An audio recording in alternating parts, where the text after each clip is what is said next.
Hello, guys, gals, and non binary pals, and welcome back to the Legend of Zelda series playthrough. We are going to be starting our adventure into the Legend of Zelda Link's Awakening DX. Now, thanks to the beautiful talents of my lovely wife, having provided me, well, fiance, but still, I just call her my wife because, she's pretty on lock at this point. Uh, she let me have her copy of the remake of this game while she's in like university right now. So I'll be able to play this version, and then I will also be able to play the Nintendo Switch remake. So super excited about potentially doing that. I'm really curious to play. I want to play the authentic original first. As authentic and original as the remake might be, that still doesn't make it like the original, you know? Like, and I know this is technically itself a remake of the non-color version, but it's the only one I have access to. Hi, Glorza, how are you doing? Welcome to the Legend of Zelda playthrough. We just yesterday we beat the Legend of Zelda, the 1986 Nintendo Entertainment System game. Now, I'm not going to be playing these in any kind of chronological order. Hi, Dark. So, oh my god. Dark Soul Artistry. Can't read today.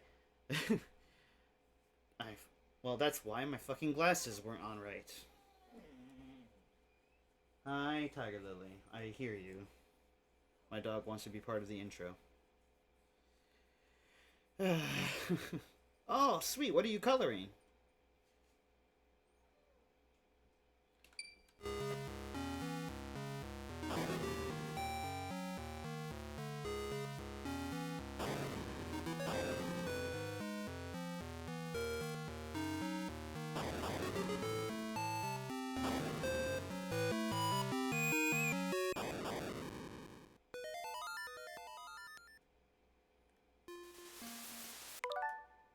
Uh, uh, this is a older game, so there's probably going to be some flashing segments that are. I've been told ever since past this point in video game development, like flashing was really cracked down on across the board due to the photosensitivity, like kind of realization in the world. But if you are seizure prone or if being exposed to any kind of flashing lights would be problematic, then please, uh, yeah, I will be put it when these go up as VODs. I will be putting a disclaimer in front of the title that I'm going to put an epilepsy warning, and so I wanted to just kind of like let everybody know that there's going to probably be flashing lights, and protect yourselves at all times and take care of yourselves.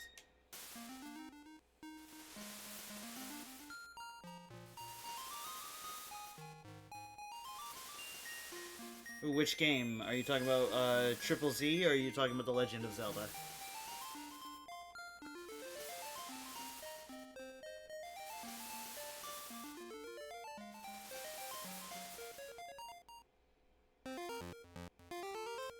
Ah, awesome.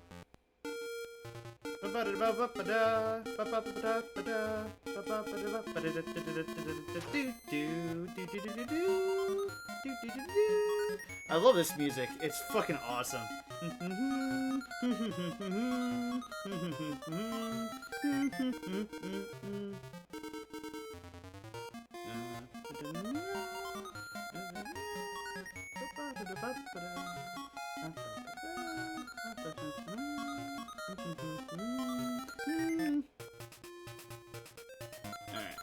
I'm going to erase this just because I jumped into this right after I beat The Legend of Zelda to show everybody what we were going to be playing next, so I kind of saw that intro already. Oh,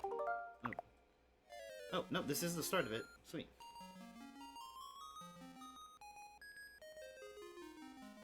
As a pixel artist, I absolutely adore the efforts they went through with this game, because so here's something that a lot of people might not know about the legend, like about this game and the Game Boy. So the High Glass. That's my lovely fiance, everybody, the lovely wife. So this game originally released on the Game Boy, the Nintendo Game Boy, and the Nintendo Game Boy did not have color. It only had the range to show 4 colors. So those 4 colors typically were shades of green and then 1 shade of black. So about 3 shades of green, 1 black was typically the here. I can show you a quick example. I will hang on. Oh no. Create suspend point here. The game selection. So this right here is what you saw on the original Game Boy. These colors. That was the color range on the original Game Boy. And so, as you see, it just says Game Boy. This says Game Boy Color, and it says DX. So this, like, DX typically stands for Deluxe.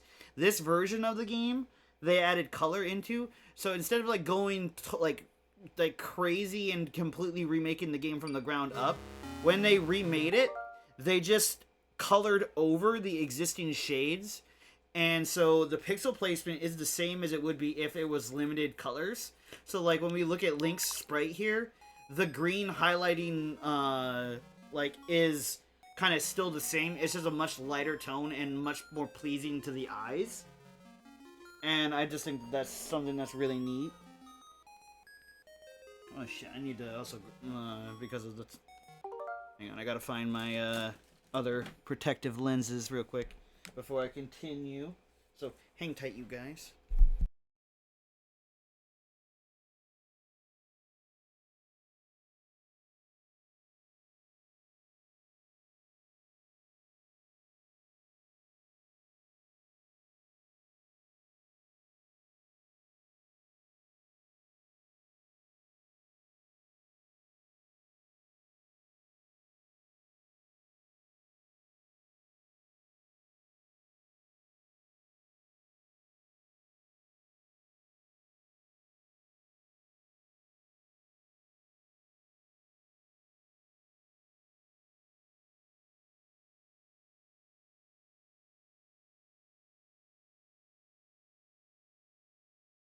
I'm back. Alright.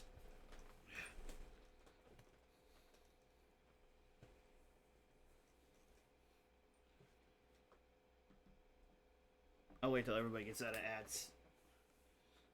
Okay. I hate that everyone gets ads so early in these streams here lately.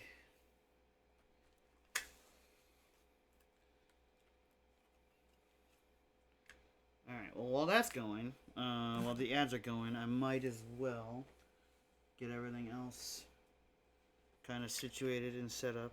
There it is. There's my cellular telephone.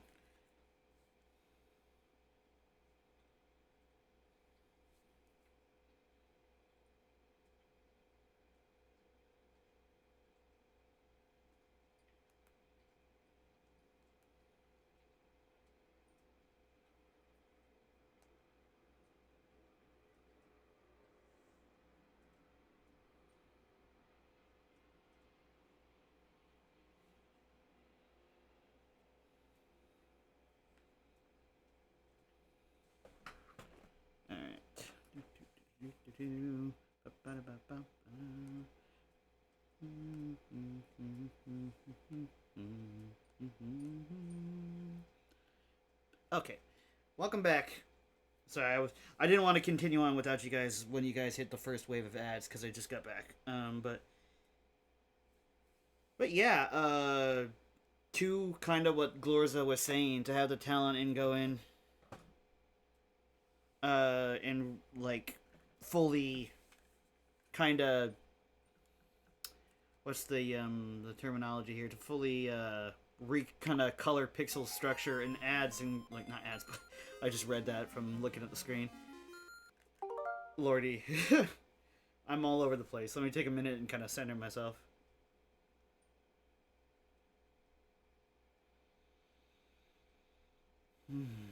Okay. So, I actually do that. So, I don't often share what I work on, but I am actually a pixel artist. I used to be, when I was a teenager, I made a lot of pixel art. I even made a lot of physical pixel art. I kind of went ham into perler beads for a majority of my late teens. I still have some of it to this day. Uh, I even right now on my desk I still have two of my older works. I can show you guys if you want. Hang on, let me take these off and then I'll take a picture and I'll. Welcome back. Sorry about the ads. They can be really fucking annoying. All right, I'm going to take a quick picture of my pixel. Oh my god! Whoa. Okay, I caught my controller as it was falling. That was kind of slick. Okay, I'm gonna turn the light on real quick and I'll take a picture of these on my bookcase. Yeah, I know, but still, it's my channel and I try to take responsibility for that kind of stuff, regardless if it's me or Twitch. Somebody's got to hold themselves accountable, and it might as well be me. Alright.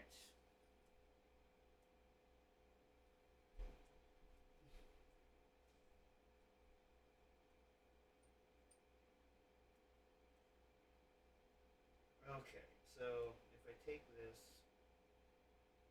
crop it here.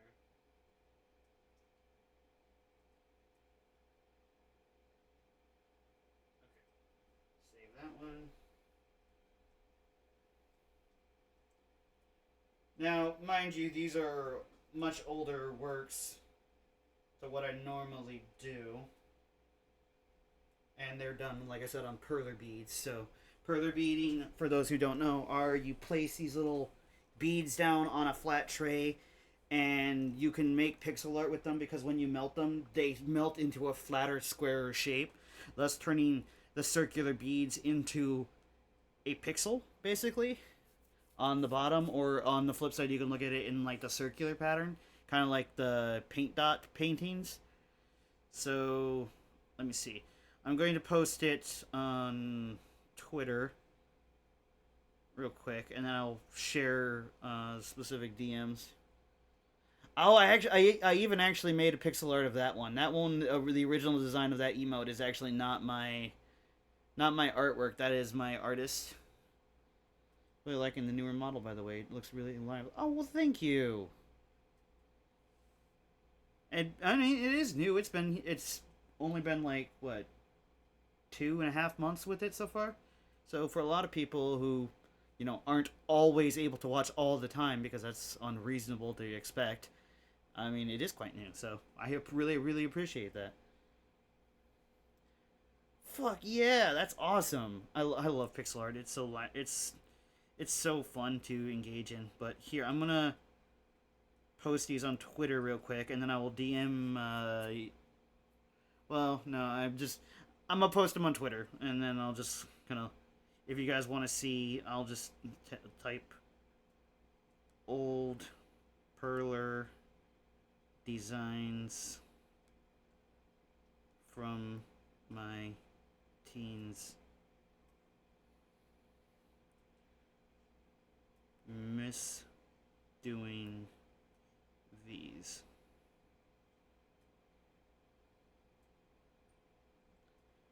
Hell yeah. See? Well, then you do pixel art too. Never discount yourself, my friend. But yeah, I posted them on Twitter, and if anybody wants to see them, you can see them there. I'll even post them on Instagram if you guys don't have Twitter, because honestly, I'm starting to kind of wish I was one of those people that was able to just kind of abandon it. Okay, hang on. Post. That's what I want. Next. Next.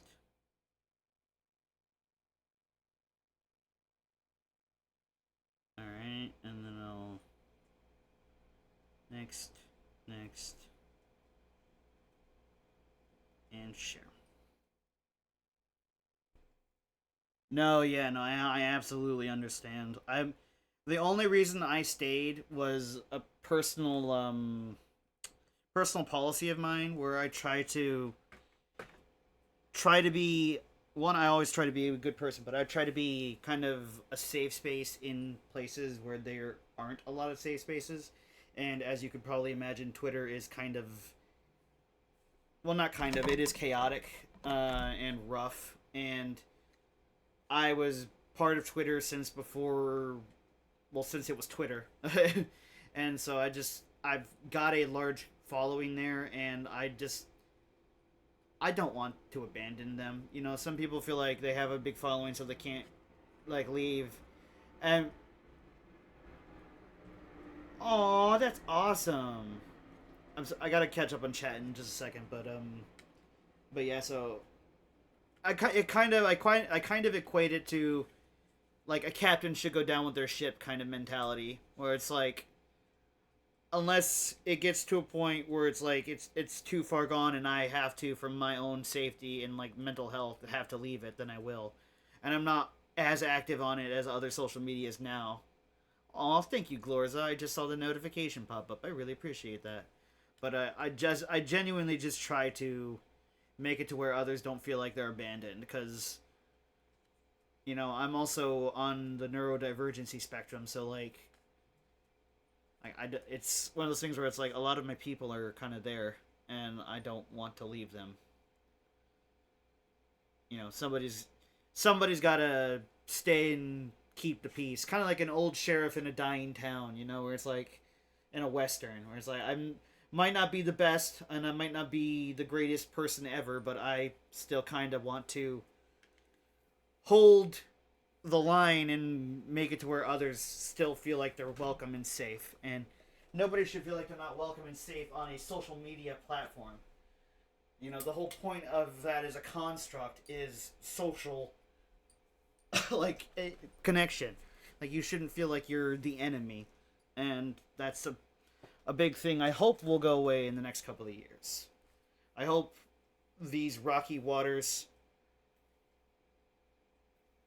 Yeah, like a safe hold in a war, exactly. I hope these rocky waters will eventually clear up and it'll become Twitter again. And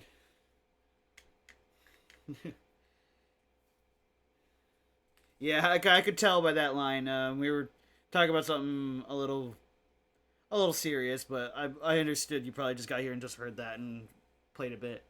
How are you doing, Moonside? But yeah, so it's just one of those things I couldn't bring myself to abandon it completely. I'm not, like I said, I'm not super active on there, but I can't bring myself to abandon. What a relief. I thought you'd never wake up. You were tossed. Oh yeah, fuck, I gotta catch up on chat. I was not catching up, so okay. Alright. Oh, to have the talent colors to redo old Pixel games. If you don't die once through the playthrough, something happens. Okay, did pixel art and did that for my loom beading designs. Did a Zelda gemstones trio for my cuff bracelet of each one. I wore Zora's sapphire on my wedding ring day. In my sapphire ring, I wore an pendant I had temporary on my grandmother's pearl. That's awesome. Holy crap. Had Zelda's lullabies in my bridge entrance. That's so fucking cool.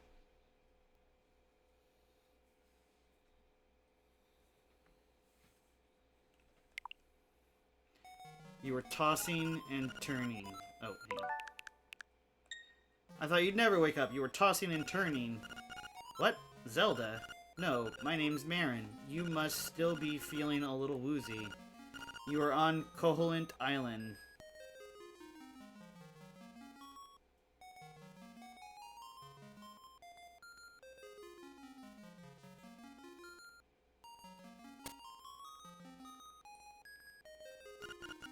Hey, what are you doing in my chest?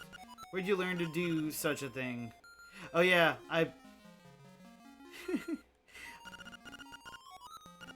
Yeah, where are you off in such a hurry? Set a spell, I got something to tell you. Oh, yeah, right. Well, Mewa, it finally snapped out of it. Name's Taryn. Taryn and Marin? Wow, you guys are, peas in a pod. Feeling better? What? How did I know your name? You think it's weird, eh? Well, I saw it on the back of this shield. Oh, I highly recommend them. They're fantastic so far. You got your shield back. Press the button and repel enemies with it. You know, the button, you guys. Thankfully, it's the B button, but like just the button.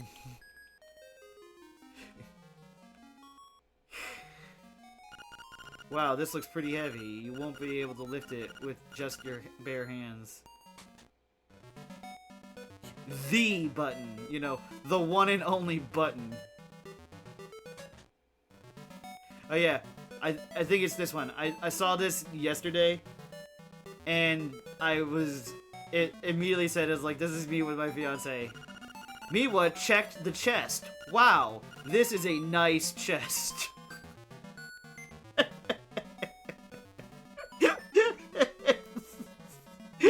So poorly written. That had to have been on purpose. It's like, what the fuck? That had to have literally been on purpose. Like, are you kidding me?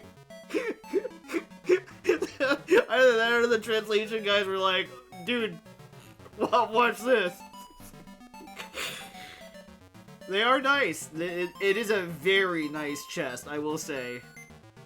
Double D drawers, like double decker, you know, like just it's real. It's not fake, you know, like the like fake wood. It's firm. It's not wobbly.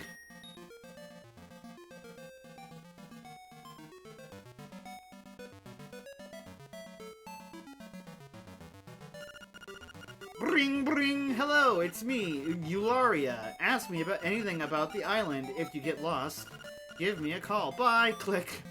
This still throws me out of it. Why is there a fucking cell phone in The Legend of Zelda? Or not a cell phone, it would be a telephone, but still.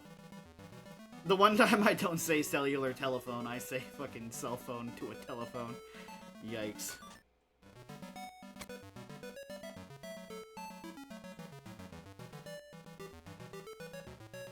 Check, this kid just getting down with it. Well, honestly, I don't even know if it is a kid. We're all the same sprite height. It's a fox!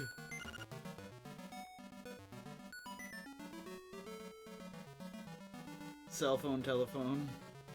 How's the stream going? It's going good, Captain Monday. How are you? Hey, man. You want to save? Just push all the bushes at once. Don't check... Wait, what? Buttons. Push all the buttons at once. Don't ask me what that means. I'm just a kid.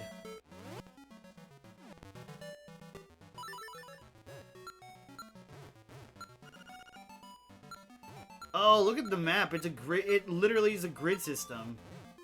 That's so cool. It's like cards on a deck. Thank you, Moonside.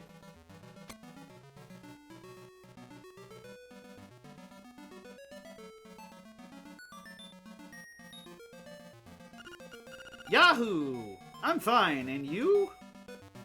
Okay. Crazy broad. How to say, please call outside. It seems that old man Eularia is a shy guy in person.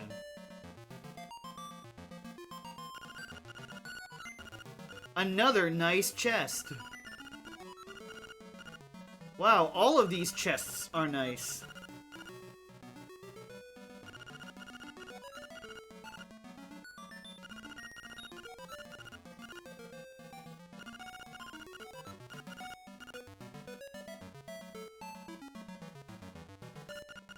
Weird old man with, like, 9 chests in the background, like, surrounding him at all times.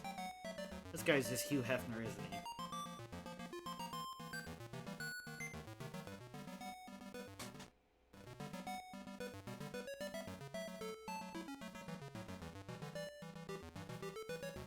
Whoa!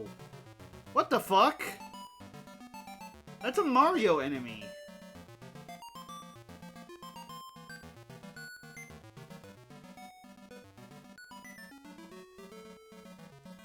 That is literally like a chomp. That's a Mario enemy. What? Oh ho ho! My Bow Wow is so proud of his fine fur coat. Lady, these don't have fur. These are Mario enemies. Where did you get these?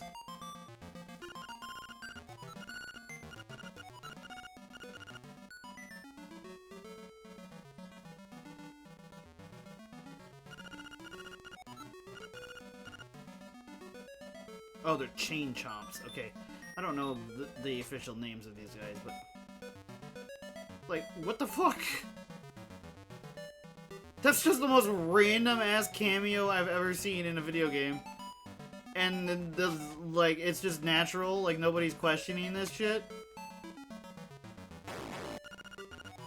Makeup, jewels, dresses, I want it all. Sigh, and some new accessories would be nice. Okay, get after it, Queen, I guess. I don't know.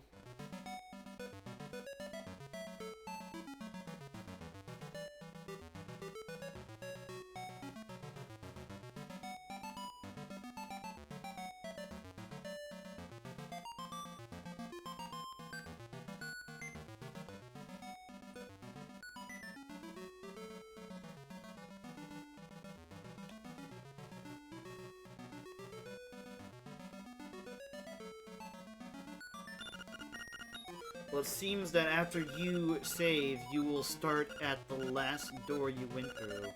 I'm not really sure why that is, because I'm just a kid. Bunch of fucking weirdos here. It's like a nightmare realm. The Prophecies of Warp Holes. Read this book? Sure. There are some warp holes on Koholint Island you can warp into and fro using these holes if you jump into the warp hole. This uses the word hole too much. At which you arrived, you will go to the next one in the sequence you can only warp to, a hole you have seen with your own eyes. Is this just a fucking Super Mario World? Because now we've got, like, warp pipes, the chain chomps, like... I feel like I'm taking crazy pills.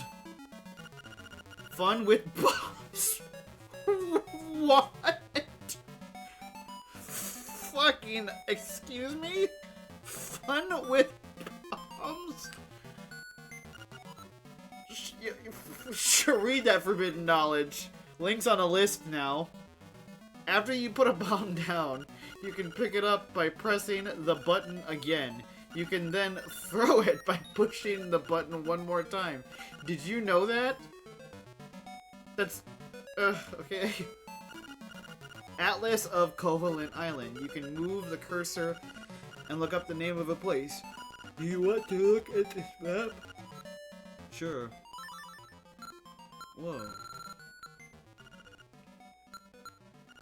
Animal Village.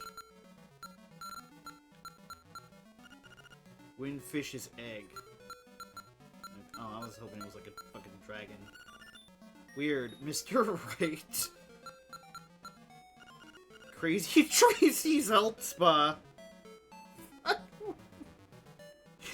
These people are insane, man. I'm expecting Crazy Tracy to be the only one like me who feels like they're in a fucking nightmare or like dream. They're like, this is fucking crazy. Like, these people are insane. They're so casual about all of this crazy shit. Step right up and get your souvenir photo. Oh, cool. They got a tourist destination. Which is how much this place does not look like it sees a lot of visitors or traffic. Like, souvenirs? Like, we're in the middle of the fucking ocean. I'm probably the first, like, mainlander they've ever seen.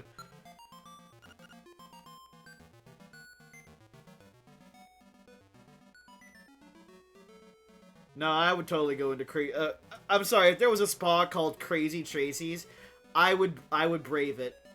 Mostly for content and for, like, Twitch growth, but it would be worth it. Raft shop. Okay. Seashell Mansion. Maybe that's where Hefner lives. Seashell Mansion. Level 6 Face Shrine. Okay. Face Shrine. Animal Village. Okay. Martha's Bay. Level 5 catfish small. Oh, so it's like the Legend of Zelda. There's the level 6, level 5, level 1, level 2, like that kind of situation. Got it. Oh, I'm curious. What? It should totally... I just looked at the map. Link, you can't remember the fucking map? Link is accidentally super relatable. Dark Secrets and Mysteries of Koholint. Do you really want to read it? Yes. Yes. What's this? You can't read the tiny print without the aid of a magnifying glass.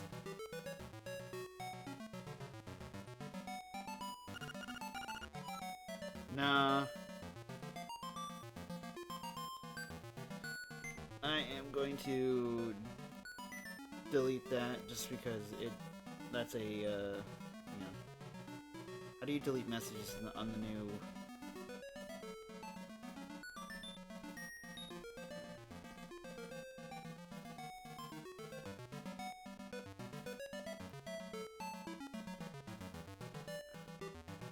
How the fuck do you delete messages?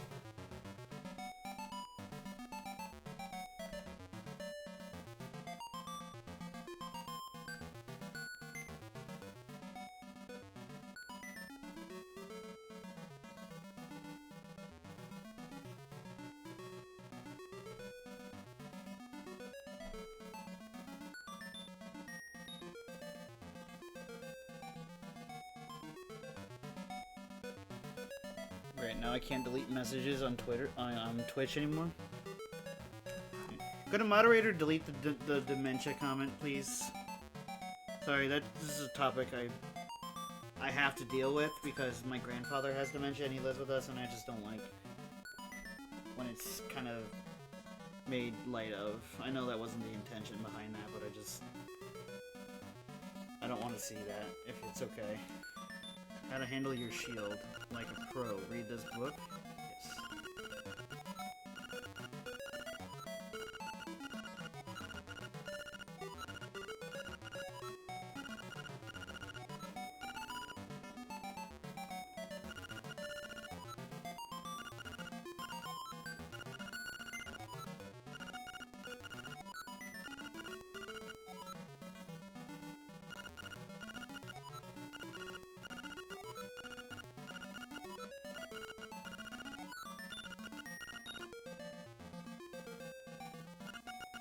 Auto map and memo guidebook.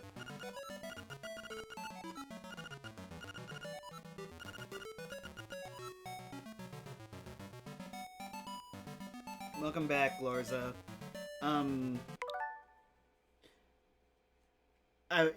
If it would be... Could we avoid any talk of dementia and, like, just conversation like that? My grandfather has dementia, and it's not something I really want to think about or kind of make light of amongst this community. It's just, it's the same with any kind of mental condition or disorder. Like, we could have just said, like, Link's a forgetful person, it's okay. I'm just asking, I wanted to delete the comment, but I can't figure out how anymore, because Twitch keeps fucking changing every fucking thing about my app. But yeah. You're good. You're good. No, you didn't realize it's 100% not intentional. You didn't mean it in a negative way. I am mature and adult enough to realize that. It's just, it's something I've seen loved ones go through, and every old person gets some variation of it. Hardly ever is there somebody with a mind like a steel trap when they're in their 60s, 70s, 80s, 90s, and so on. But, it's hard to see loved ones go through something like that and to, read about those kinds of comments. But yeah, so just a topic to kind of just try to avoid a little bit every now and again. Well, thank you. I appreciate that. It's just a personal thing that's, it's... I'm hoping my dad doesn't get it, because if it skipped my dad, then it's really really likely to skip me. But that's it's a scary thought, and it's like something I don't want to really think about. No problem. Let me quickly grab. I gotta grab my cable from my charger. I just realized my cellular telephone is not plugged in, and I always have it plugged in when I stream.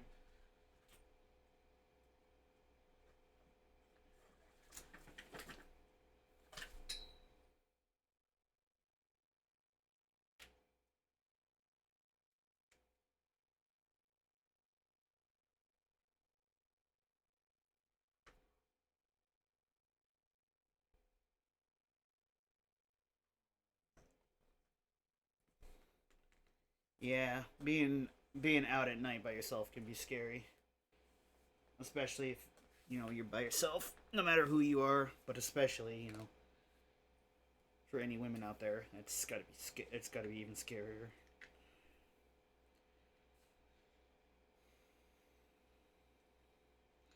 So while we're streaming, let's find somebody to lurk on.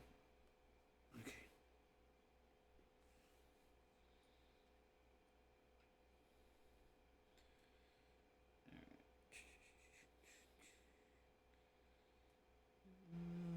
Yeah. Let me see here.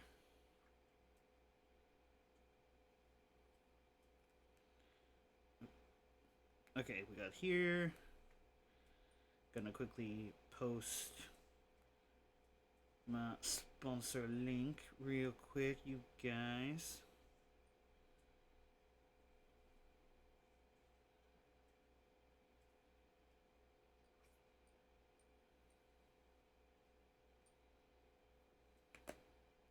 Alright, that is the sponsor of today's video, everybody. Riverstone Cottage Gifts. They are hosting a Black Friday sale on their website all month long.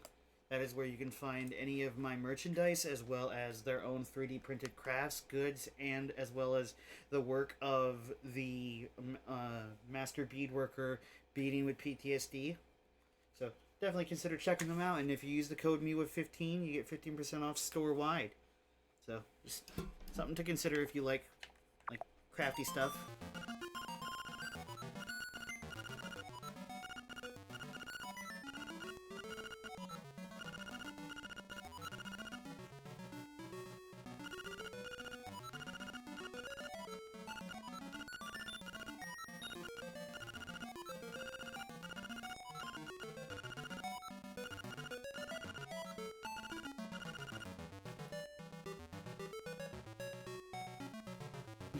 They do indeed.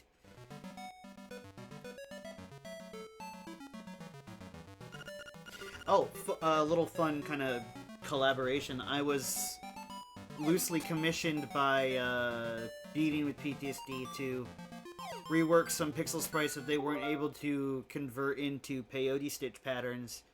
That I could that I was able to work out how it would be done, and so I'm commissioning something for them. Well, not commissioning something. I'm making a peyote stitch pattern of a pixel sprite that didn't have an already existing one that anybody could find. That was kind of cool.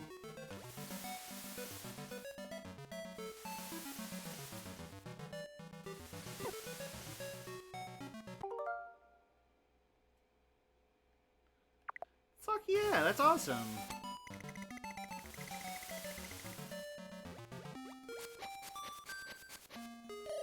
Hoot hoot, so you are the lad who owns the sword.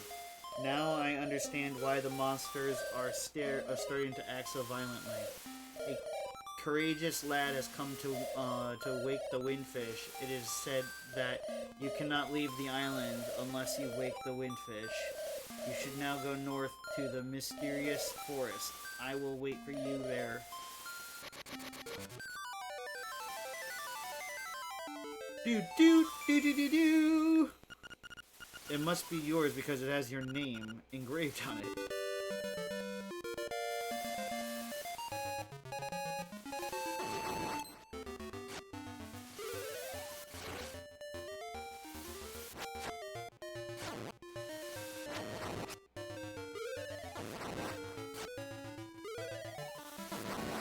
like you can just poke him with it, too. Oh, you hear it's the... They're playing the Legend of Zelda theme, the theme of the hero.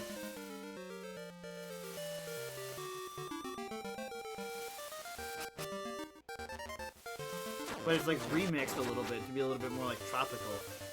That's kind of cool. Oh, I see that little...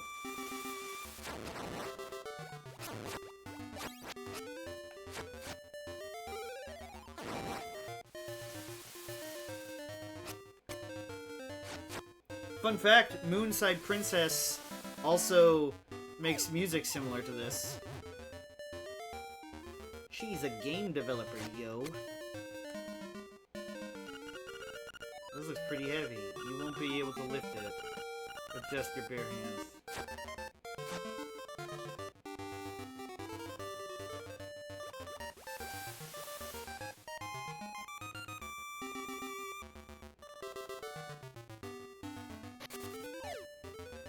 I'm loving this. This, to me, is what I feel like Legend of Zelda should be like. Well, not like all of them, but like... What the fuck? Hi. Welcome to Sale's house, oh bananas. I'm Sale, this is my house. Oh bananas, I imagine. Actually, my hobby is collecting rare and unusual canned food. My brother is an artist, so I guess strange hobbies run in the family. Really? You're gonna say your brother, an artist, is stranger than you who collects canned food? Wow. Okay. That's... Art is not a strange hobby, you fucking weirdo. Oh.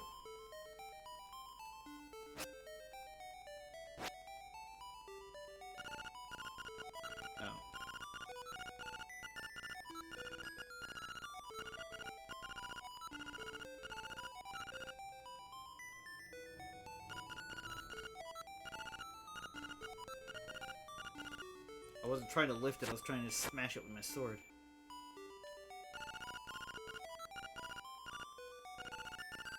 Oh. I cared to me realize I forgot the difference between Crocs and Gators. Oh fuck, I used to know it, but it's kind of slipped my mind immediately as I'm like focusing on this game.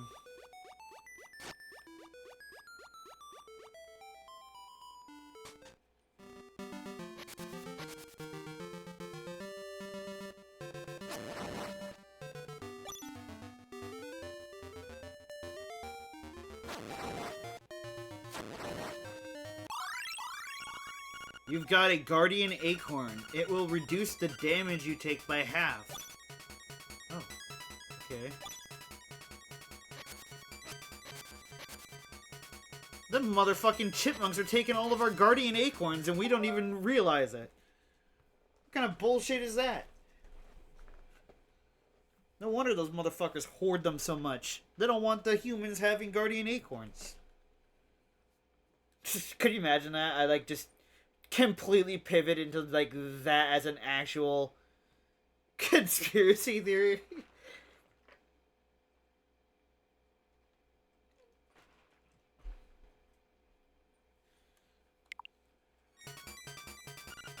Beware of sea urchins. Don't touch them with your bare hands.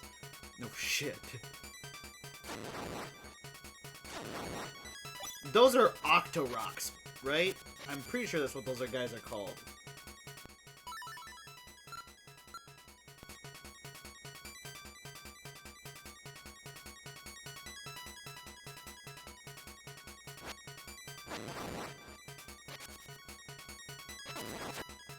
If they're the same enemies from the Breath of the Wild game, at least, I think they might be an Octorock.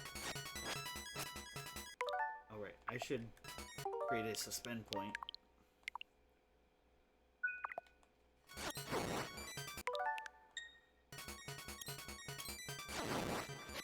Nice thing about this glass is we can just straight up rewind in this version, so no matter what, we'll be able to see that secret you were telling us about.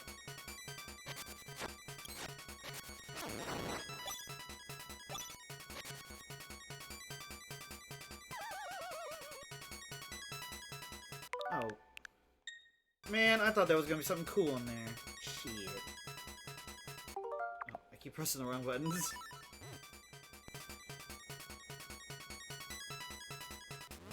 Was the Zelda games the ones... Was that the Zelda game with the... Yes! That was Breath of the Wild. Which is the farthest in the timeline we've yet to go.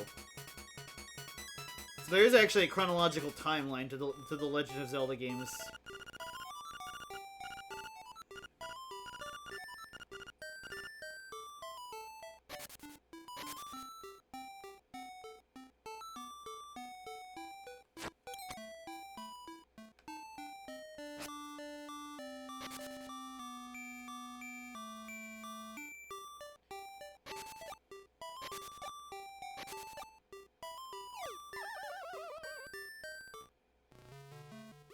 Ha ha! Do do do do do do!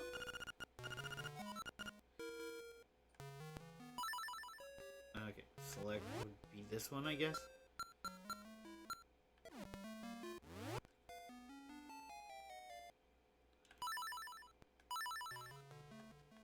What would fucking be select here?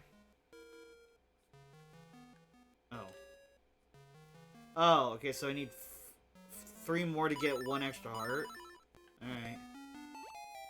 It's a little alarming there are bones down here in your guys' as well, and you guys are just so casual about it.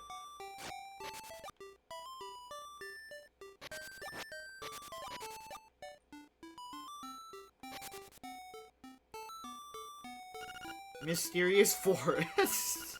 It's a little bit mysterious. This game is great. It's just the idea that somebody would name that would be like living in a place and like staking a sign, be like, spooky ass place. It's a bit of a spooky ass place. Like, what do you want from me? It's like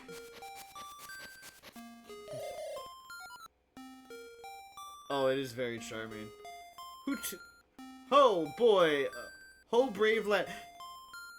I need this. If I ever make like thousands of dollars someday, like lots of money, I'm going to hire the voice of Hootie to voice all of this owl's lines and make a fucking make a fucking video with that. That is a dream. That is a dream of mine now. Like, hoot, hoot! Like, just like Hootie from the Owl House. Just like, nobody would like this guy then. They would be like, oh no!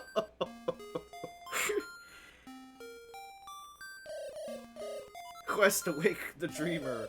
Welcome to the mysterious wood. Wait, what? Yeah, no, he did not mysterious woods, the mysterious wood. The mysterious wood? The one and only piece of wood that is mysterious.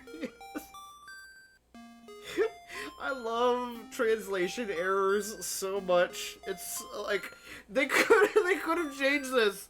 They have the ability to mod their own software. They have like a modder could do this.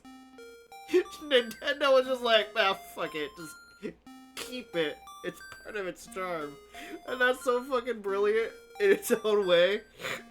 Just the idea that, like, nah, frankly, I don't give a fuck. Just put it on there the way it is. Oh. I'm going to have a field day with the grammar in this game. It's fantastic. Much of mystery. This is immediately the next fucking sentence. Much of mystery you will find on this uncharted Koholint Island. Uncharted? There are people that live here. There's literally a map. That is what charted means. What? This is not Uncharted, you stupid fucking owl. I am afraid you may find it a trifle difficult to leave the island while the windfish naps. By the by, have you ever visited the Tally Cave, which is south of the village? Go there with the key you find in this forest. The windfish is watching. Hoot.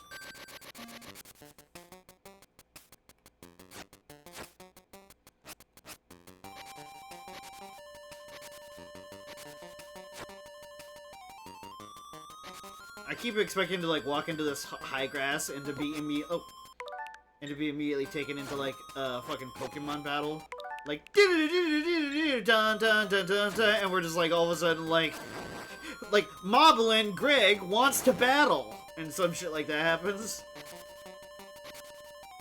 That would be the greatest fucking crossover of all time. Like, move aside Infinity War and Endgame.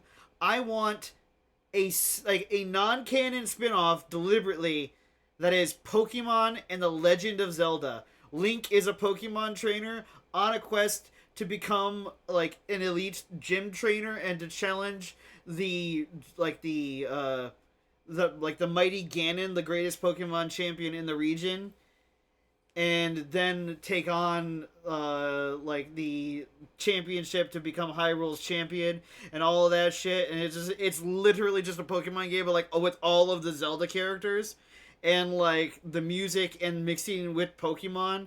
Like, could you imagine Link being like, Pikachu, I choose you, yeah, and like throwing like the Pokeball with his like, huh, yeah, ha, like.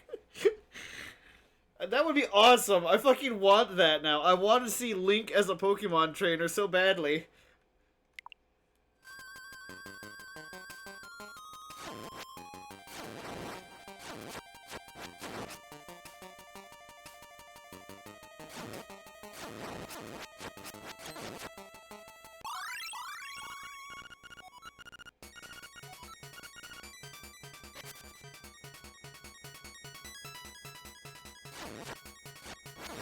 Again, for a fucking split second, the way those guys were moving up and down, they literally looked like Diglets.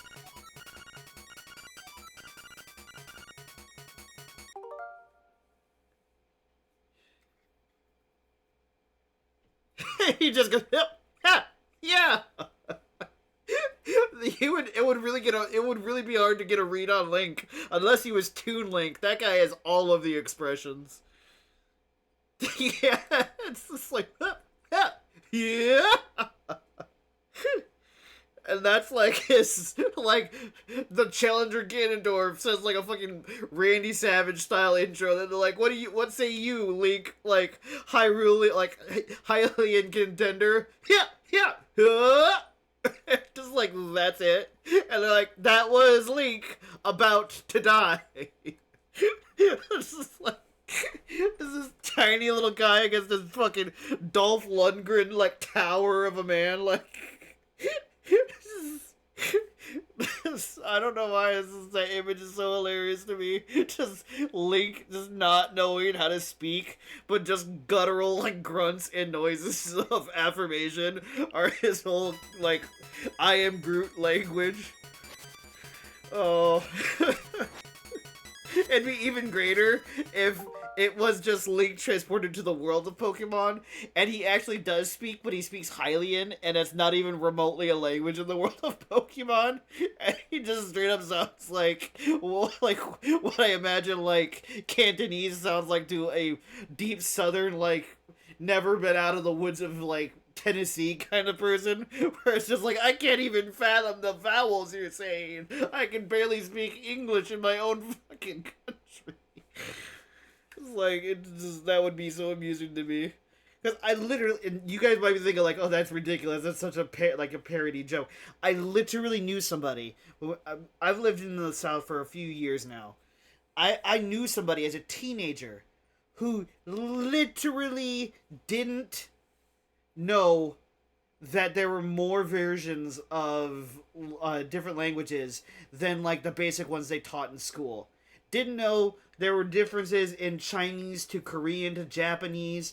They didn't know that there were different versions of Spanish that you could learn. They didn't know like anything besides Spanish, French, German, English, and listen to this: Spanish, English, German, French, and he said Mexican. Now I hate to break this to you, you guys. A lot of Mexicans, and I'm engaged to a fantastic Mexican woman, speak Spanish. Granted, that's not their like original native language, sure, but that's the language they speak. Like, I just sat there like, bro, what the fuck are you talking about? Because at first I thought he was like making a jab at like the, oh, it's like there's Spain Spanish and then there's Mexican Spanish, because that's what I took it as at first. And I was like, oh yeah, no, that makes sense. They're totally different versions of Spanish. It's like the same difference between our English and the British English. You know, there are some words that we don't even remotely use in that context that they use like it's like nobody's business. And I was like, oh, that must be what they meant, but they're just like, they just are not so articulate with their own words, or they didn't communicate that well. No, literally thought Mexican and Spanish were two entirely different languages. Like, from letters, spelling, vowels, everything. And I just sat there like, this cannot be real. That's what I had to break it to you. Yeah, this is... I'm sure you got it. It was one of those, like... I've also seen people online with that more than anything.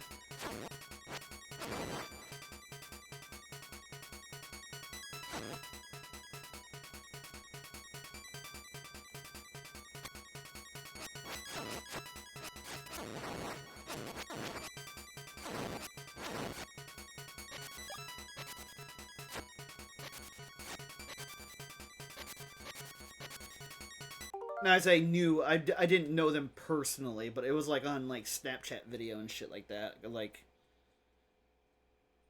I was like, oh, like Snapchat friends and shit like that when I was a teenager online. Because if I knew that person and they literally didn't know those just basic facts, I would have lost. I would have not been able to hold my tongue. I would have lost my mind.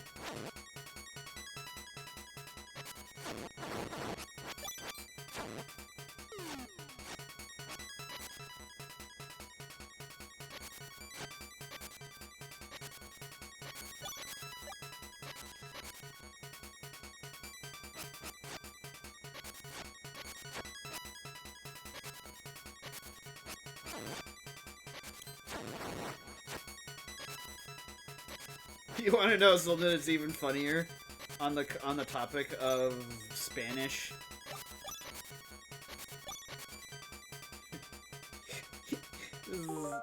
it's it's so devious, and it's such a long prank in the making, and it's so ingenious. So I'm the kind of person that likes to play the long kind of game when it comes to an inside joke between two people, right? Welcome back. And as an inside joke, hi Forrest. I Okay, so my fiance and me both have had struggles learning our whole lives, right? I'm neurodivergent. They think it's autism. I haven't gotten clinically diagnosed yet, but they're pretty confident in that assessment. And you know, my fiance has ADHD and had learning problems in her early life, and so the only language she was able to learn was English, right? Which is, you know, makes 100% sense. You know, this is, you know, America and like whatnot. It's like, if that's your first language, that's your first language, whatever. No matter your race, it's just that is whatever. But so she still doesn't know Spanish, and one of the things that I've been doing is I've been secretly learning Spanish just so when we have kids, I can teach them Spanish so that we can have conversations in Spanish that she won't be able to understand. It's gonna look so weird to everybody around. Like, I don't know, the idea is super funny to me. Like, that's like, it's so devious, but it's so funny. Hell yeah, Moonside, that's awesome.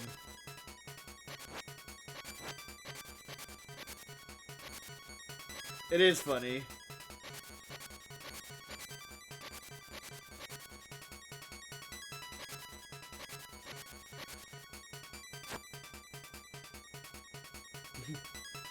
And granted, some of the things I say are obviously sometimes played up for Yeah, I just beat the first Legend of Zelda, and then we moved on to this one, which is Link's Awakening. Not playing them in any chronological order, just the order that I fancy, and I'm gonna organize them in a chronological order based on the official canon timelines on YouTube. But so like just like how any kind of stage comedian in some kind of ways, like when you tell a story, you kind of emphasize the funnier parts and play it up a bit, right? Because like you know, for instance, I might not have. What's a good example of one I've said recently that wasn't like 100% the full comedic story? Like there are parts that you build and fluctuate to tell a story, right? That's how you do story times. And one of those things I learned in creative writing is the best way to be funny is to share more of the truthful aspects with just a funnier sidebar in it to kind of elevate the humor just a little bit, kind of like the garnish on a drink. And so like some things I'll add a little bit to one, mostly to keep anonymity, because you never want to repeat somebody's name or their real, like a super real story that's deeply personal or that might embarrass somebody, because I'm not about that life. I'm not about to say something that, because I'm anonymous, I'm behind this avatar. I'm not about to say, like, tell a shameful story about like a family member that they're gonna see just trying to support me, and then they're gonna get embarrassed and be like, you told my story online. I don't like that. So that is one of the reasons I will supplement some stories, as I say, but I never try to outright lie for 100%. I never try to lie. But like obviously some stories are played up, but that story about the learning Spanish, that is 100% true. There's no playing up that at all. That is 100% true. I even learned how to do my intro in Spanish. I was helped by my best friend, mi amigo noahmdiaz, and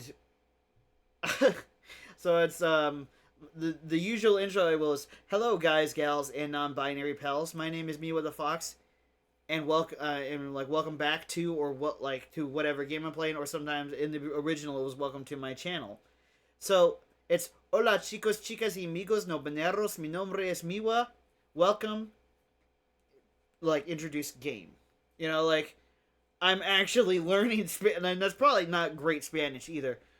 But just I'm actually learning it just because my brain was like, "Yo, it would be funny as fuck if you learn the language of your true love's ancestors just just to play a long break into your married years." And my brain was just like, "I'm fucking sold." That is hilarious. And I would, I would think, and I would think the exact same way if she learned Ojibwe, which is my tribal language, and I didn't know it fluently. I would think that would be the funniest shit I ever heard in my life.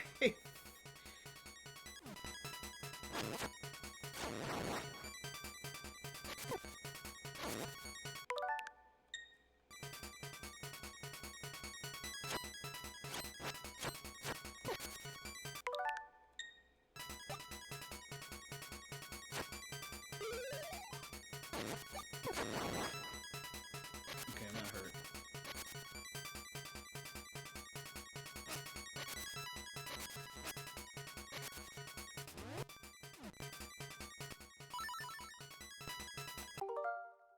Another thing, I'm also at the same time though I'm learning Navajo. So Ya'ate abine do hashinelie is good morning, and what is your name? Or Ayo aninishne, I love you. Or it could alternatively, in context, mean you are important to me, I believe, was what my instructor said. And yeah, what's the Hagoone is goodbye or farewell. So yeah, it's the language that the and fun fact about it, it's the language that the Germans couldn't decipher in World War II. they made one of what was at the time the Enigma code, considered to be an indecipherable code that nobody in the world could crack. Alan Turing and his team of codebreakers broke the Enigma code, and we understood the Germans' communications for the rest of the war, and they didn't know. But when we were overseas, the American forces used Navajo code talkers who would speak in Navajo, and it was so structurally different that the Germans couldn't even remotely understand or decipher it. They said, like, to this day, Germans who have studied that specific pattern still to this day don't really know what those communications were, and they wrote everything and like recorded everything and like have it played on tapes, and still to this day, like, Germans still just like are baffled by it. That's how different it was structured to Germanic sentences, which is even funnier in knowing that like Navajo language is extremely hard for a German to learn. My father comes from German ancestry. His family came to the United States in like 1812 or something like that, and like that's way before. Obviously, for those who are curious, that's way before World War One and shit like that. His whole family kind of like left when there was a bunch of turmoil in the early 1800s in Germany, and yeah, so my dad's bloodline is German to like, I think it's a lot of Amish bloodline in his like further up ancestry too, because a lot of Amish families, for those who don't know, are of German descent. So there's a lot of that and stuff like that. So he's got a pretty like thorough German ancestry, and it wasn't until like 3 generations that they started to like his direct line started to like diverge into just like straight up colonial Europe, like American bloodline as well. So my dad is not like pure German or anything, but like his bloodline is pretty strong German. Like I think his ancestry kit said he was like, what was it, like 38% German comparatively to like other like people in his family and stuff like that. And he knows German because when they went to family reunions and stuff, he was around a German family. He also grew up overseas. His dad was in the Air Force. So I said some of those things to my dad, who knows German and English fluently, and just gave me the most blank stare in the world and was like, I don't even remotely know what the fuck you just said. And it's like, history is a truthful thing sometimes. A German straight up was just like, what the fuck are you even saying right now?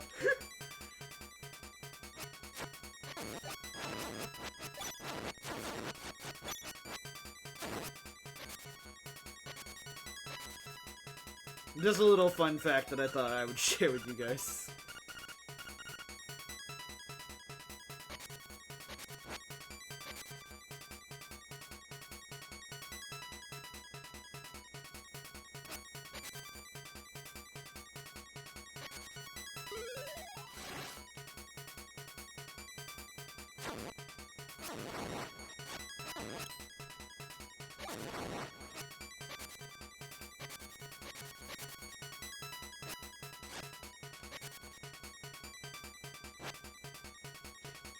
I also love how many people in my life get confused when I'm like, I'm Native American. My father isn't, but I am. And then they're like, does that make you biracial or like what? I was like, well, technically, genetically, sure, but that's not how Native Americans view things, you know. There are literally people who act like just because I have a different like raced father that I'm not a 100% Native American. That's not how that works. It's not about race. It's about being in the tribe. Like, it's what? People can be so ignorant, man. It's crazy. Whoa! What the? Okay, those are electric, I think, or something. I had no idea what happened there. It scared me. I thought the game files were like, we're dying! I was like, oh, okay.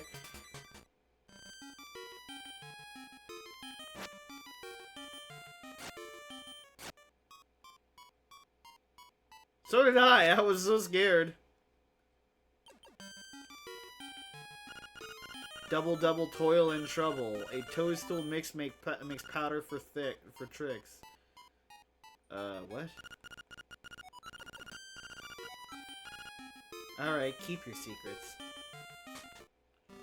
Weird ass lady in the middle of the woods.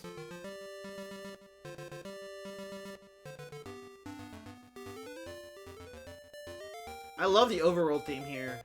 It so prominently features the music of the hero, which is the do do do do do do do do do do do do do do do do. But it's like it's remixed in a longer, like more, like loopable, like track that I find so fascinating.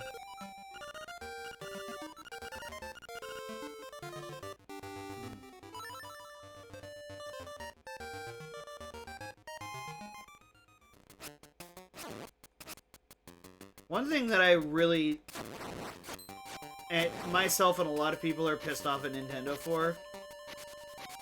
So hang on. For those who don't know, this game is, it's official. It's on official hardware. It's on Nintendo, clearly. It's on a Switch. But it is a Switch emulating a earlier Nintendo console. That's how they do this. It's a digital emulation officially done by Nintendo. So they're literally emulating their own product, like an emulator. And there are all of these existing ROMs and stuff like that that they could have just completely been like, all right, every month we're adding like 5 new games if they wanted to. And they could do that. There's enough to it that they could. But they're deliberately holding off on certain IPs just because those IPs are super valuable to them and they don't want us to have they don't want us to have easier access to those older titles.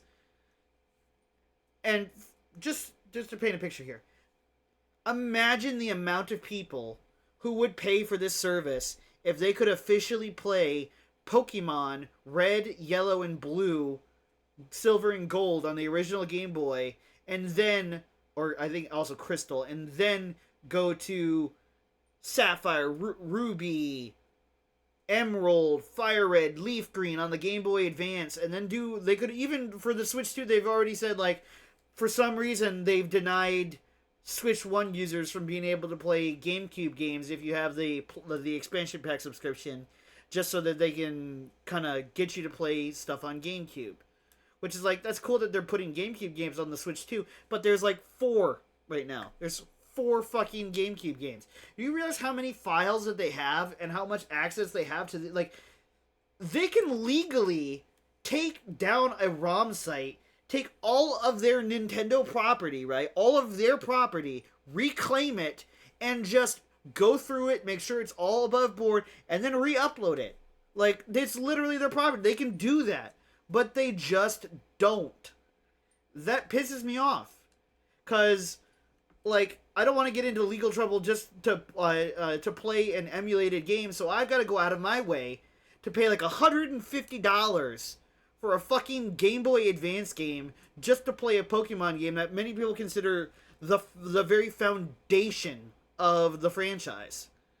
Like, what?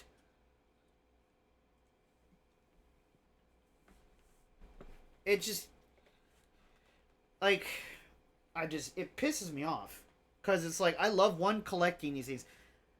I don't give a fuck what game it is. It doesn't need to be $150 for a 2-inch cartridge. It's not sealed, mint in box, or anything. Or signed. It's just a beat up old cartridge for a Game Boy Advance SP. And it's like $150 at my local game store. And it's the only game store in the city that even carries the older Pokemon games. And I just sat there like, that would be... I mean, it would be different, I guess, if I was, like, able to work full-time and had, like, supplemental income that I could put away and focus most of my attention to this as my, just... Yeah, and it's so frustrating.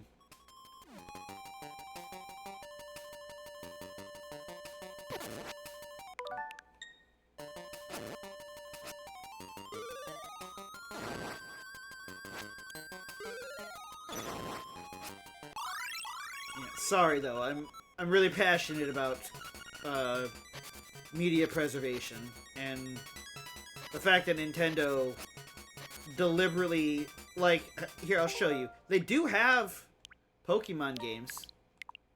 They do have some. So, if we go to game selection, you get the, what were the ones here? You get, like, fucking random spin-off games. Actually, I don't even think they have any of the original Game Boy line games. So, hang on. Like, they have, like, Mystery Dungeon and shit like that. It's fucking weird, like, obscure, like, Pokemon Labyrinth and shit. It just, like, I can't even. That's the whole, like, I just... They are, and I'm not saying those are bad. I'm not saying those are bad games. That's not what I'm trying to say. I'm saying those aren't the games that are hard to get, or the games that are, like, that diehard fans want. You could have hundreds, thousands of new subscribers to Nintendo Switch Online if there was a version of it that was like, you could eat, and I don't want them to do this, but even if they did like another expansion pack to the subscription, like an extra $9, you get access to specifically the older Pokemon games. $10 more, you get access to the advanced ones. $10 extra, you get access to the DS ones. So you don't have to do all of them at once in a month. You can do them, like, supplementally, mix and match, pick your, like, Nintendo Switch Online. And it's like, they could do that. They'd make bank, literally, because it's like, I don't like that they could do that, but at the same time, if it's a difference between, pay $10 on a Nintendo Switch 12-year plan, an extra, to play Pokemon Red, Yellow, Green, Silver, and Gold for just the original Game Boy alone, I'm sold. That's so cheap compared to the alternatives, and it's legal, so you could have so much more people, so much more content made, so many more people stream it, do Nuzlocke, officially sponsor these things. It's just, it fucking frustrates me. Like, the only games, like, franchise that they really have been, like, kind of all in, it's, yeah, right there, Glass, you know what? That's cheaper than the older games. And that's what's mind-boggling.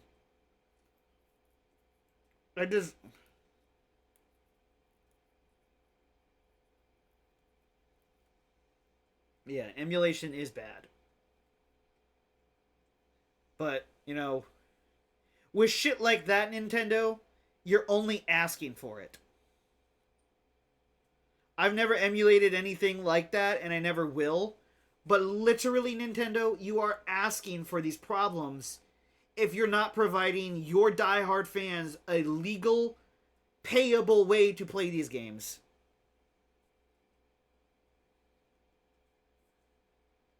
Yeah, it is. It's a waste from a corporate standpoint. You are absolutely right. Because all you're doing is upping the price of the physical cartridge games that you're not even selling. Those are secondhand sellers who are selling used collector's items from a long time ago. You're not making anything on raising the price of older, like, Pokemon games. You're not even raising the price on the card packs. You're not affecting your market share of this market at all. You're just pissing off your fans. Like, I genuinely cannot understand that mindset. It's fucking insane.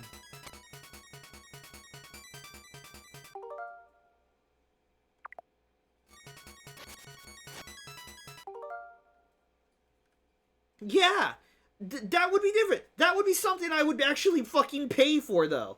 Like, if Nintendo did a fucking Nintendo Direct and just randomly shadow dropped, oh, hey, by the way, Nintendo Game Boy collection of old Pokemon games, $100 on the Nintendo Store for all original games and with the English versions and the Japanese versions. I'm sold. That is value. Because that's valuing each game at, like, $25-ish. Even if it was all at once, it would still be a better purchase because you could get hundreds of hours out of each game compared to putting all of this huge amount of money towards Pokemon Z and A and its DLC that is not doing well at all and is not a hit with your fan base. Like, I'm predicting right now that the flop of Pokemon ZA and just the general decline and disinterest in these more recent titles is probably going to make them re-release the older titles on some kind of like anniversary collection or this like Pokemon DX, like a remake of yet again, like shit like that. But I don't want remakes. I want the original pixel graphics. Like, I don't want to play Let's Go Eevee, Let's Go Pikachu to play Fire Red. I want to play Fire Red. Like,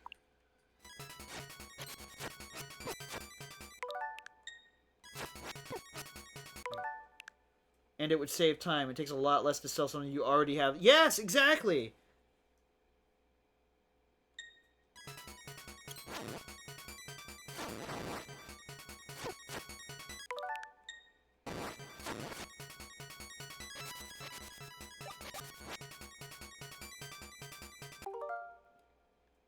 Yeah, but Nintendo take a hard stance against ROM hacks, similar to me. I don't condone that. I understand that they exist and shit, but I don't like that whole thing.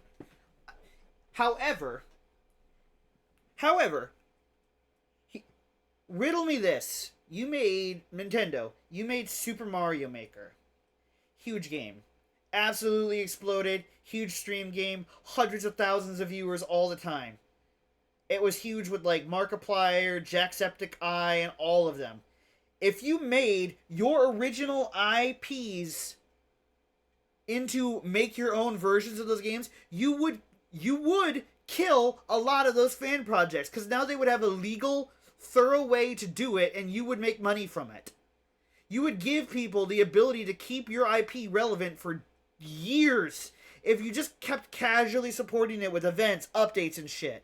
Like, I mean, like, could you imagine, like, Super Mario Kart Maker? Like, Super Metroid Maker, for one thing. Or fucking Castlevania Maker. Pokemon Maker. Like, you could do... Like, that shit would go so hard, and I don't even use that lingo. That is, like, literally all I want to see is, like, give me Castlevania Maker, I will make, like, a fucking legendary Castlevania game, and it would be so fun. Like, for a company that's like, we sell fun, you sure don't seem to give us the tools to sell us this fun.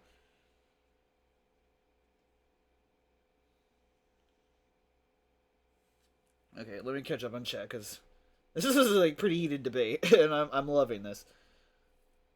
There are other ROM hacks that can remake the games, but the BDSH games, what? Were bad, and they should have remade it as Platinum, which was a superior game. Special styles that never left Japan or other countries. Should be located in other places. Do it. Brilliant. It was fun. Memes alone would explode. Yes, so much revenue. It's almost like they don't want to make any money from those franchises. Like, what are you gonna do, a Konami, and fucking just go hard into pachinko machines or some shit? Like, you're a video game company. You are, like, arguably, for everyone in the world, you are the video game company. You are the oldest video game company. You have all of this legacy, all of these legendary IPs. Fucking use them. Don't be like, no, chop. Like just take all these websites down and shit. Do official ways. They're really greedy, whoever's running it right now. Like, when the Switch first came out, they were so hard into, it's not about money, it's about fun. You know, it's just like the Joker. It's like sending a message. It's, we love fun. We love you. These other game companies don't. And it was like, shit, you sold me, Nintendo. You've got one of the coolest video game systems on the market. Because not only is it a console, it's also a handheld. That tells families this says value. Because not only is it hard enough to get my kid off of the game system, off of a Nintendo product, they would be like, well, I can take it off of the TV screen, immediately give it to my child, get them in the car seat. They're still playing their game. They're not throwing a tantrum. I can get on the road on time. I can take them to school. I can take the Switch back with me or leave it with them in their backpack. They can play it at recess. That's what the Switch was. It was the commuter's like game system because you didn't have to leave behind anything. You could take it on the go with you, and it was fucking amazing. Cause like even for a hand, like sure Switch One's games don't look like jaw dropping, but like comparatively to like modern graphics, but their art styles are so unique. They don't have to be photorealistic graphics. Switch doesn't need that.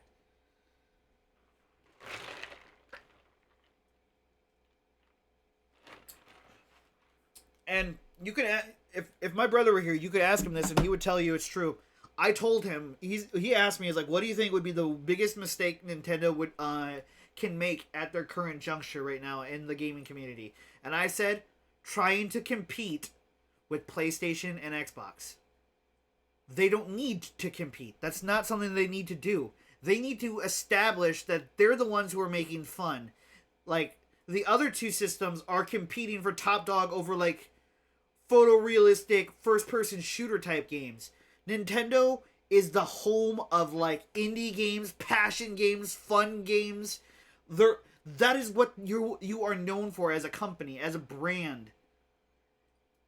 And just it's like, okay, I told him, I was like, I hope, because this was back when there were still rumors about the Switch 2. I said, I hope they're not doing a Switch 2. That would be stupid. Because everybody's already got a Switch. All that's going to do is they're going to immediately think like a little bit better graphics, a little bit better processing power, and people will pay premium for it. No. I don't need to see more grass in Breath of the Wild. Like, that's not the point of Breath of the Wild. It's not a photorealistic game. That's my point. Like, and sure, they did sell out, like, but that's like every fucking video game does that because of scalpers. Honestly, I would be willing to bet a large sum of money that if there were no scalpers when the Switch 2 launched, they would not have sold out across the like the world.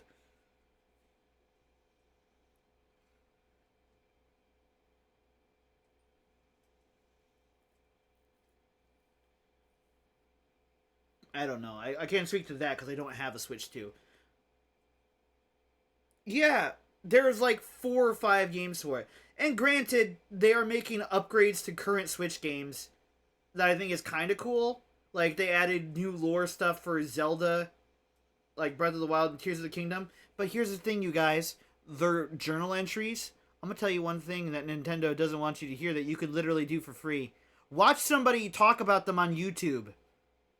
Or look up transcriptions of those lore things. Don't pay $10 for a fucking DLC that's just more information when you can already just watch somebody else talk about the information or make a compilation video on YouTube. It's not like it's a gameplay feature. It's just lore shit.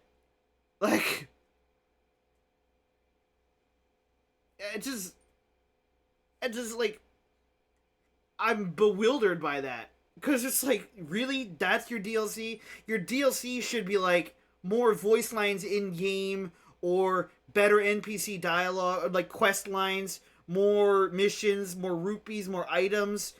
Fucking like forward put like the stuff from like Tears of the Kingdom, like some of the devices and stuff like that you could use like an amiibo transporter to transport that to your current like Breath of the Wild game. That would be fucking awesome, wouldn't it? But no, that would require effort, time, and money. And those are things Nintendo, for some reason, is just like, nah.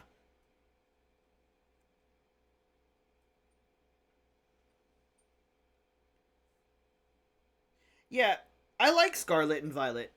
Granted, it doesn't look very great in terms of graphics. but it also didn't necessarily need to, in my opinion. I don't think modern Pokemon really even needs like 3D graphics. It could still work if you did pixel sprites. People love pixel sprites. Just do it way more advanced pixels counts. Like, if okay, so if they remade Pokemon Red, like, or Fire Red, whatever version you want to talk about, with the original games, and they just upped the sprite animations, the sprite counts, the contrast, the colors, all of that, and then just released that, that would be worth paying a premium pay for, because they're putting way more effort into like all of that without just like making it something that's not going to run well on your system, because it could run on like a fucking calculator, you know? Like like modern cell phones these days could run games like this. So if you just upped the amount of pixels on screen, because I'm a pixel artist, I literally see the amount of pixels here. I could recreate this literally right here, like all of these frames on my iPad on a small canvas on Procreate. And I could animate it all from like Link walking from the top to the bottom of the screen, like going like this, doing his little sprite animation of spinning around, and that wouldn't even make my tablet hot. And I'm just... Oh, I think I found where we're supposed to go. It's crazy. Side note, that what is with companies shutting down their games lately just because they are old? Yeah, exactly. That's another thing, and that is the Stop Killing Games movement. I'm 100% in support of that. Because, like, this right here is so fucking charming. Granted, there are people that will, like, and they're mostly kids, who have this preconceived notion of modern video games that are like, ew, gross, pixel art, like, that can't be fun, because it's old looking. And so it's like, no, like, sure, young people won't play these games, sure. I will. And you know what I have that a young person doesn't? Money. Like, I've got disposable income, bitch. I don't really, but, like, I have the ability to make it. Like, fucking kids don't. They have, like, allowances and shit. Like, it's not the kids that are buying these things, it's the adults. And it's like, it's bewildering. I've heard great things about the remake for this game, but there's a huge thing. The Zelda team are really good at what they're doing. They're really good at understanding what the fans want. Yeah, it's identical, just the graphics are different. But the graphics are also adorable. Like, it captures the essence of this game. Like, little cartoony-looking Link sprite moving around screen and fighting in a 3D world and shit. But, like, no. It's just... They know what they're doing. Yeah. It's weird, man.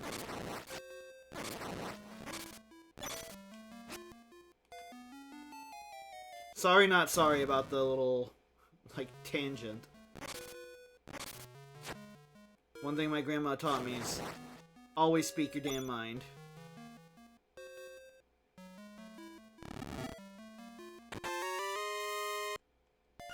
See you, Moonside. Have a great night doing whatever you got to do. I think I fucked up that pathway. Oh.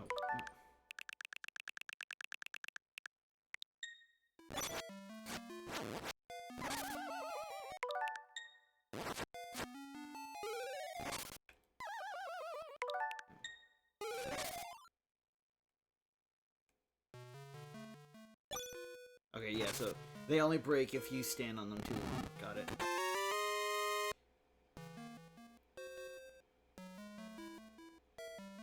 I know I almost said I know grass. I know glass, because I just read grass and thought glass. Wow.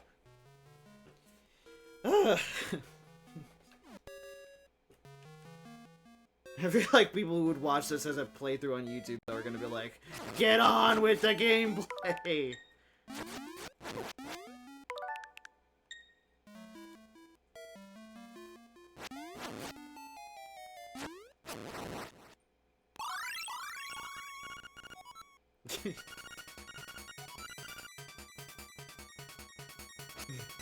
Grass demon.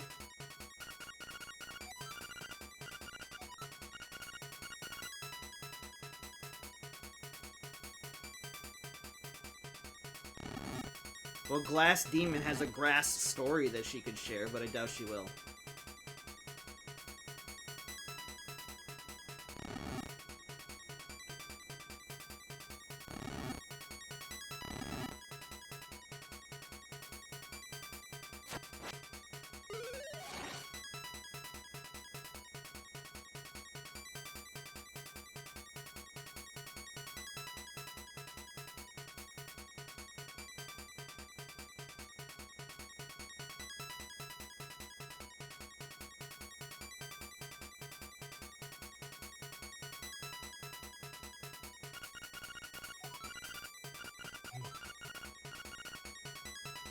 That's the nice thing about being in love with somebody. I don't even have to explain what I'm talking about. She absolutely understands what I'm talking about.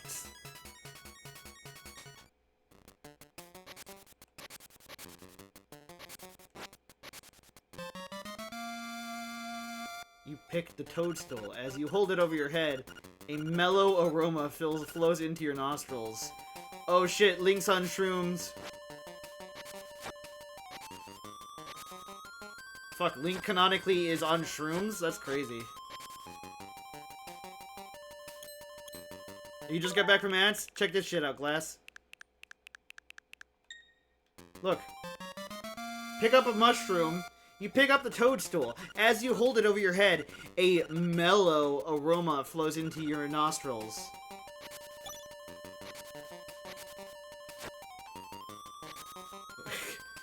Like, damn, Link, I didn't know you were a G like that. Like,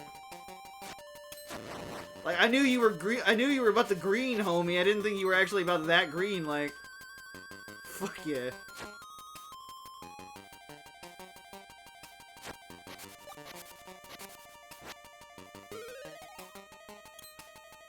I saw this thing recently. It was like so for those who don't know, a lot of hip-hop artists are actually live streamers now, which I think is awesome. It's a cool way to connect to their fan bases and whatnot. And oh, these only move once per piece. Interesting. But in that same vein, some legendary moments have come from that as a result, and like some beefs have started because of it and shit. It's so great.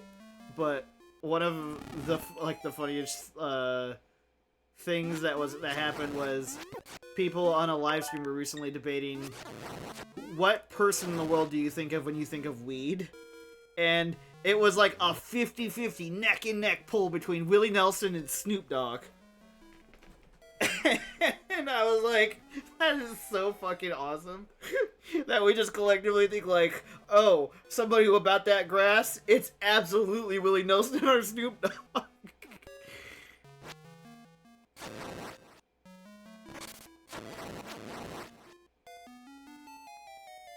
the fuck is that?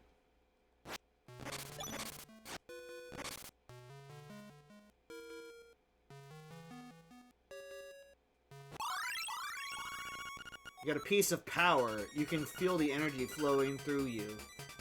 Okay.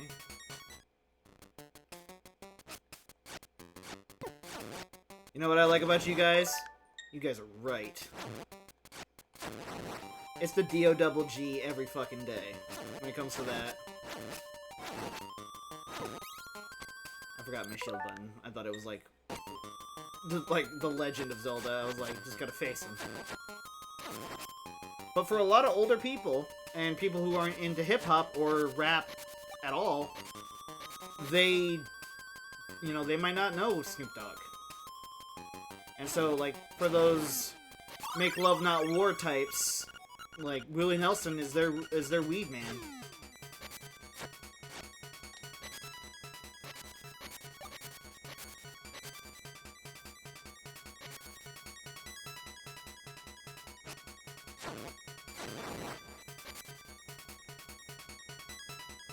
He does, but he's also a huge influencer too. He streams even on Twitch as well. I'm not even joking. There's a Snoop Dogg Twitch channel.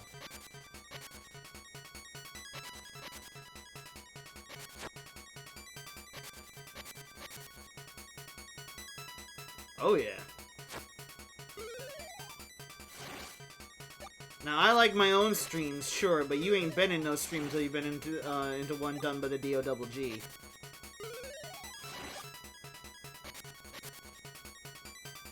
He seems like a pretty chill dude, so honestly, good for him. I'm happy he just gets to chill and relax and enjoy a nice, like, kind of retirement. Because from all the stuff I heard, he did not have a great, like, life up to that point.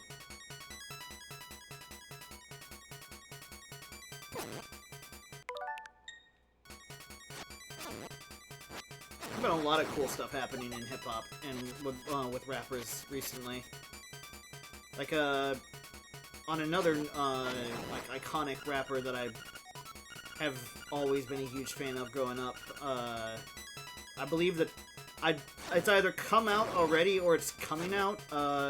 There's a Tupac documentary coming out, and I saw an ad, like a TikTok ad for it on like one of the things that they did for the story of like their biopic for Tupac, and it was talking about how because of his lasting legacy, he reunited a mom with her long-lost baby.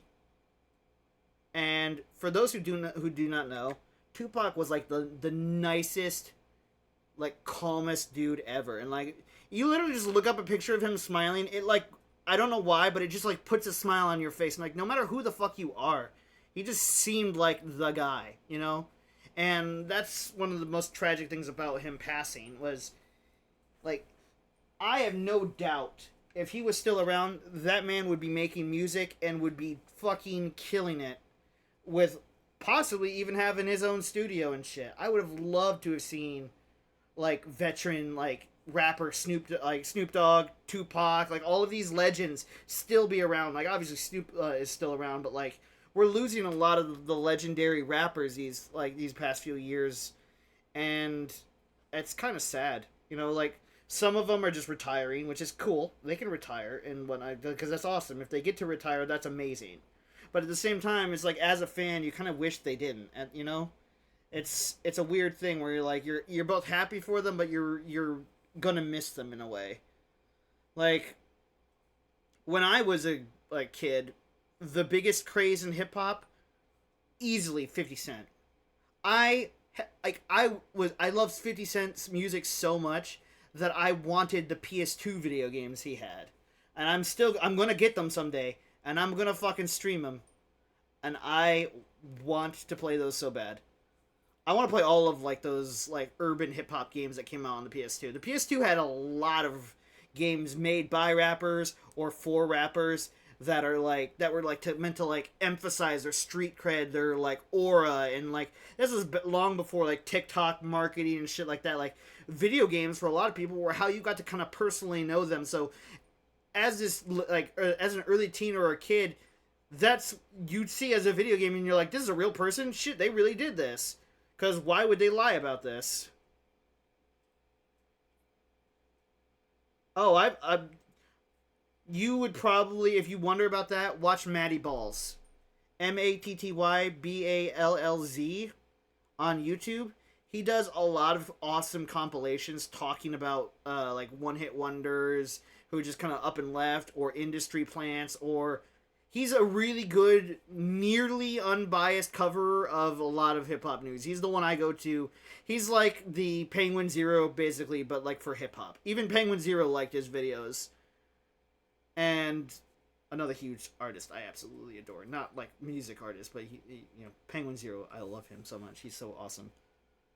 And he's just a nice dude too. And that's one of the things I like, because like there are others who might have a bigger like audience, like Anthony Fantano is one of them, or back before it became a total shit show, what was that one with the dude who used to be like a fucking who had like a skateboard shop and then went too hard into expanding, and now he's like bankrupt. I can't remember it's like he used to be like an underground like he would catch like early major artists on the come up, and interview them before they were like made it big. I think he did some for like Trippy Red and like a lot of these newer like fantastic artists. I can't remember. Adam22, I think that's his username. No Jumper. No Jumper. No Jumper. It was No Jumper. That's what it was. Yeah. Like, sure, they might have a bigger audience, but honestly, I've seen their content before, and it's always been biased, or they've been kind of paid off and like kind of sold out in some way, shape, or form. Matty Ball, so far, I haven't gotten that vibe at all. He literally kind of seems like me. Like, he might be on the spectrum. I don't know him personally. He could be, but as somebody who is on the spectrum, he feels like kind of like one of us. Like, he's just talking about something that's his hyperfixation. He's so passionate about it. And it was amazing to finally find somebody who would like. I've subscribed to him when he was at like 1,000. I can't even. Let me quickly check on his YouTube and see where he's at right now, because I remember he just fucking exploded recently. I believe it was like when Penguin Zero reacted to one of his videos on stream once, which was a crazy live stream. I was there. It was fucking insane. Let's see. Well, I watched the live stream. I can't remember if that's one of the ones I attended in person. Let's go. Matty Balls. Yep. Yeah. So I subscribed to him when he only had a couple of like dozen videos, and he was at like 1,000 or so like subscribers. He's now at 475,000 subscribers. Like, man's blowing up, and I love it. I love every second of it, and I genuinely hope so. If he feels like a real one, you know, not a fake, I'm just in it for the money kind of influencer who's gonna have like some crazy scandal come out. Like, he does a lot of cool, like, popular videos. Like, some of his his popular videos, industry plans that failed. I love that one. What happened to Vivo? Like, craziest music conspiracy theories, the genre of coworker music, and like all of that shit. Like, he does a lot. He did a really good one recently, a month ago, called "The Art of Stealing Music Legally," and talking about the topic of interpolation, of like other people like quote unquote sampling an entire beat and like changing the lyrics and then being like it's a new music. Sure, I do you one better. I'll actually try and I'll grab the link. I'll give him a shout out. If you see this at all, Matty Balls, love you. Like, respect, man. I'm never gonna see this probably, but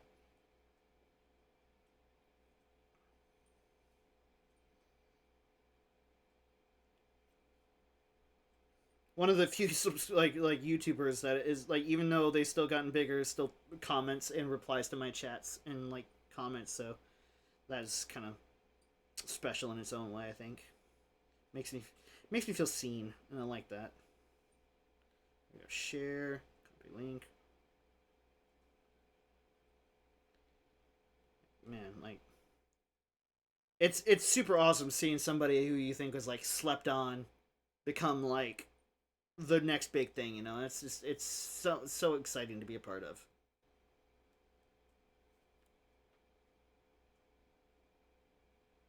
There you go. That's the YouTube link to Matty Balls' channel. Definitely recommend him.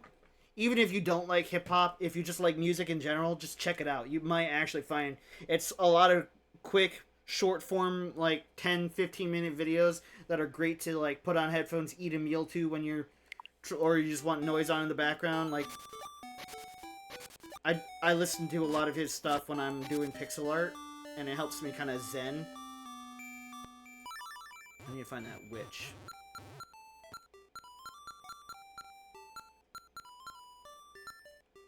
Up there. Yeah, because he's got a very, like, mellow voice as well. Like, he's not like one of those, like, hello guys, what are we doing today? And, like, gets all, like, super like, energetic. He's one of those just like, hey, check out my chill video, kind of. And he's just... I can't do a Matty Balls impression. He's got too unique a voice, but he's definitely a very relaxing person to listen to talk.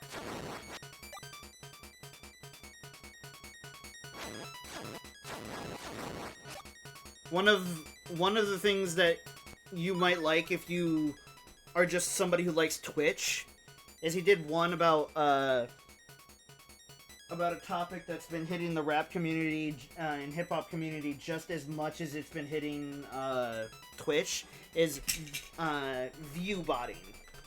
Which, for those who don't know what view botting is, you see those little bots that come into the chat and are like, cheap viewers, such and such.com, remove the slash, and shit like that. Well, thankfully, YouTube, Twitch is actually kind of blocking them from entering, like, public chat now. They hold the thing and have me review the messages. So, badass auto mod there, like, update. But, for that shit, like, that is view botting. You're paying a company to have these view farms, basically. And it's super messed up, but in a way, it was kind of smart at first, and then it just kind of has become sort of odd. So, you pay this company, and they have, like a warehouse full of cell phones. And they have the apps for the streaming softwares on. And if you were like, I'm going to be streaming from here to there, I want 1,000 active viewers and 500,000 followers. They'll have those phones follow the person, and then they'll have the phones auto watch and auto comment generic like comments like this is fire, this is lit shit in chat to make chat constantly moving and to draw the impression of a big live stream. Yeah, it's disturbing, but he did a video about like kind of the rise and uptake in them and like where it all kind of started from and how it's connected to the music industry and rap especially, and how a lot of rappers are botting like their Spotify playlists and shit. And you know, if it's not against the terms of service for whatever you're doing, like I don't give a fuck. Like, do what you gotta do, but it feels kind of like fraud regardless. I think it's illegal. It should be, at least. Because you're making money off of ad revenue, and there's technically not anybody watching the ad, so... You know, if it was if you were non-monetized, I don't give a fuck, but... Like, I don't know, bro, that seems really fucking sketchy.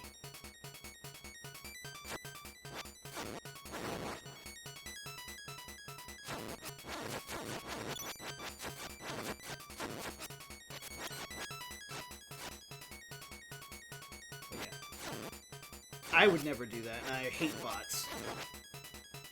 Because I just hate AI in general. Bots or images, whatever the fuck. But, you know. Other people don't, and that's why it's a problem now. Because there are those people that are like, oh, how am I gonna be the next Kai Cenat or something like that? So, oh, I'll know. I'll take like $1,000 of my parents' money and shit like that, and then they'll buy these things that don't do anything, and it's just, it kills the passion, and it kills the genuine growth. Magic powder. Try sprinkling it on a variety of things.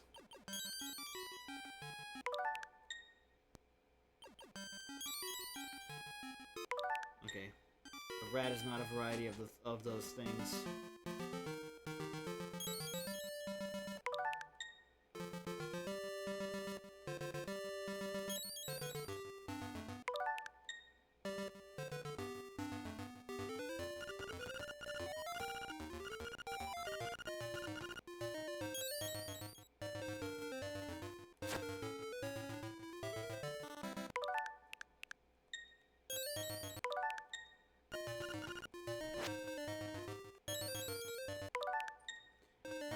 To do with his magic power. Oh, fuck, I forgot about that.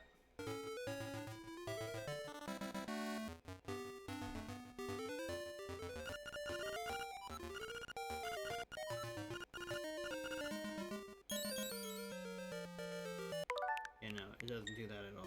Hang on a minute.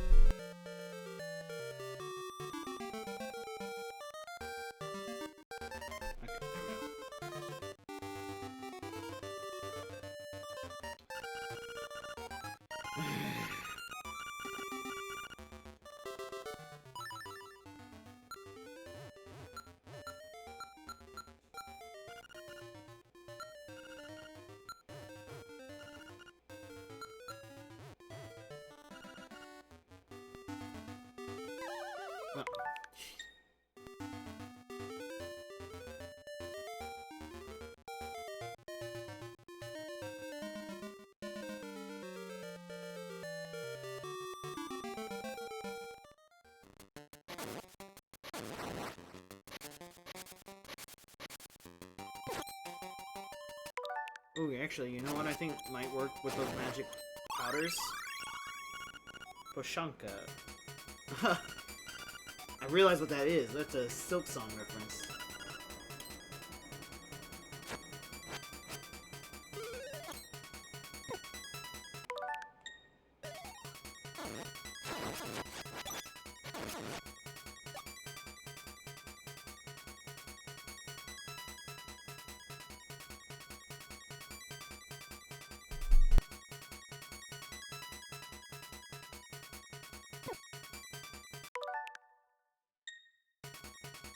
Sorry about that. I had to mute the mic for a second there.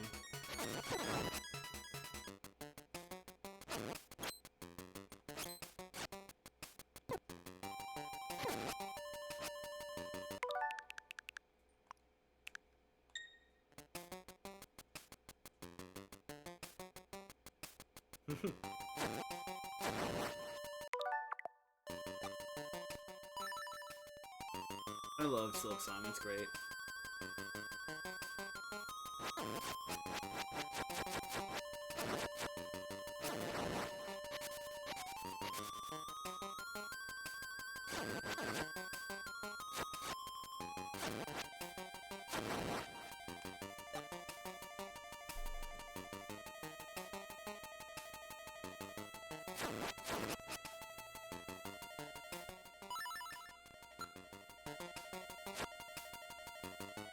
Why is this patch grayed out?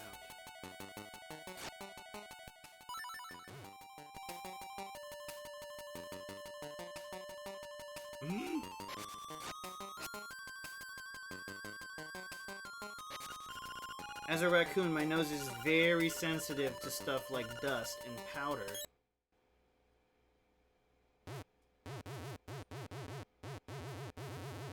Wow, Link. The last thing I can remember... Last thing I can remember, not kin, was biting into a big juicy toadstool. Then I had the darndest dream I was a raccoon. Yeah, sounds strange, but it sure was fun. Okay. This guy not beating the furry allegations. I'm all tuckered out, I think. I better set a spell before I head home.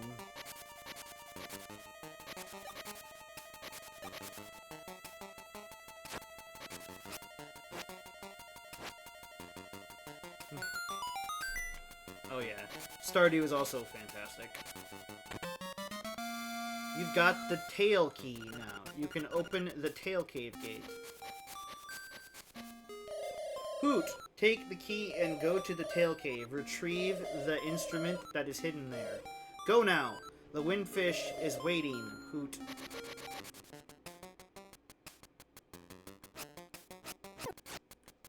Again, imagine that just as Hootie's voice. Nintendo, work with Dana Terrace, I'm begging you. Unironically, she would make a fucking kick-ass game. Her talents in writing, like, holy fuck, would that be a fun game.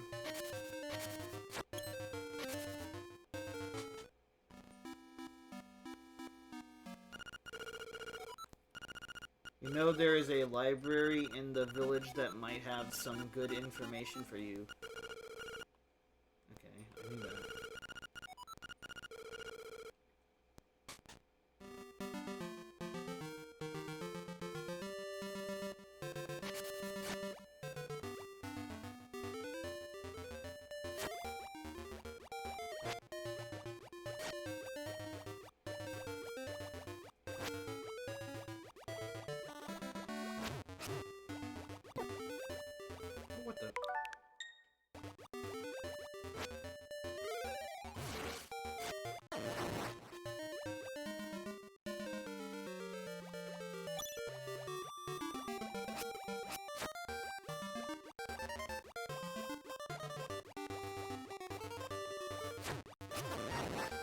Oh. Shit.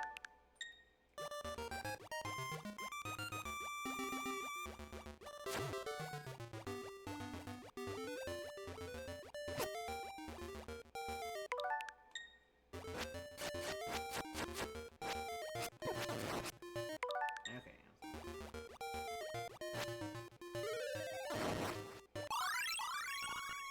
Sure, I wouldn't mind a hint. Always feel free.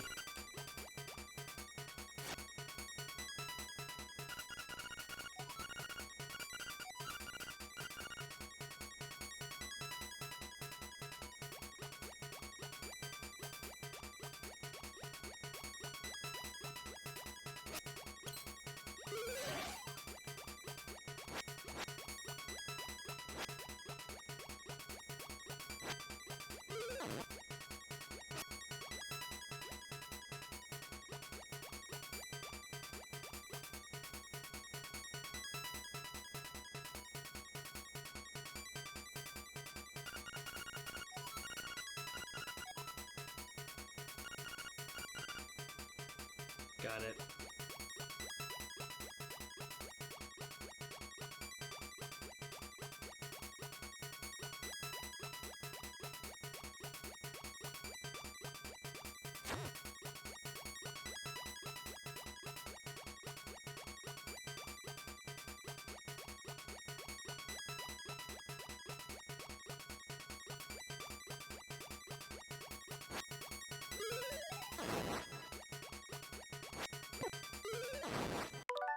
Oh yeah, the Guardian Acorn.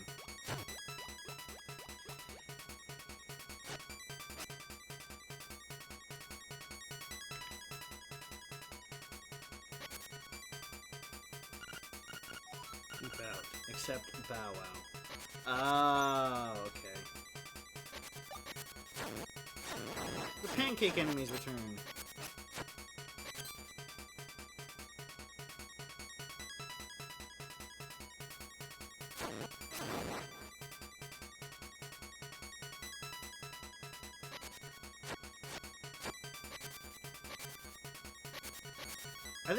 I think I'm gonna make a pixel emote pack for like Twitch and stuff, and put it probably on like Ko-Fi or Patreon.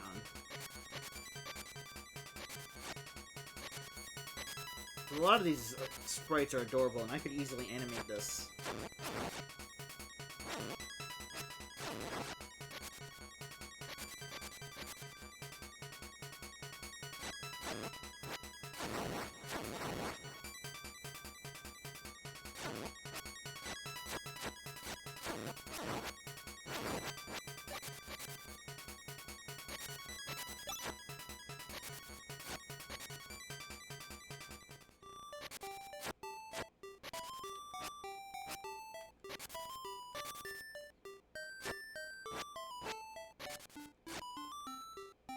I doubt it, Glass. You know Harley, she's just a bossy girl.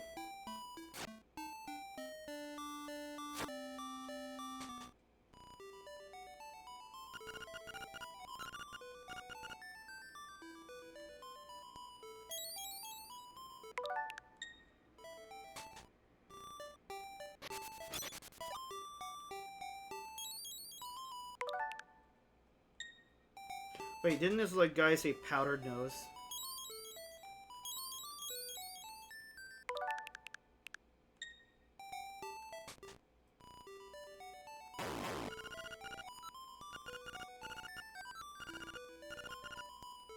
No, sorry. Yeah. Dogs are like that, Glass. Don't worry about it.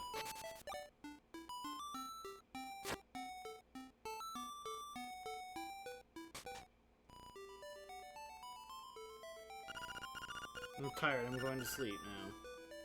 Okay.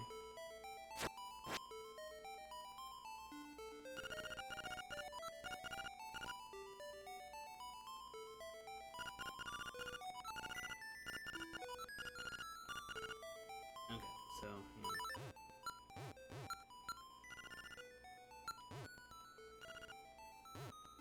A trendy game. Of course it is.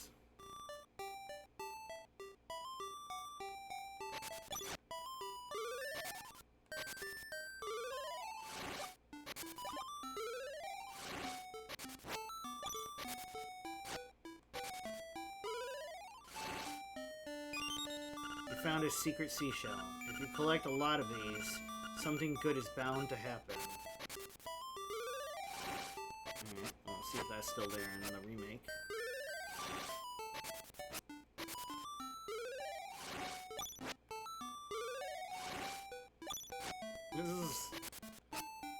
This is the crux of Stardew Valley right here.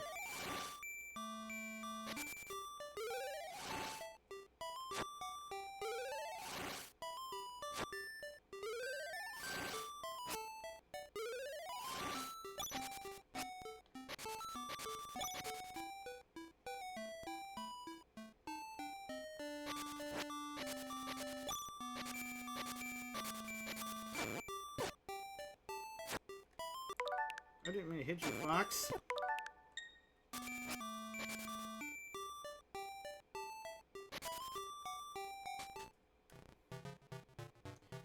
Really? That's a straight up Yoshi, bro.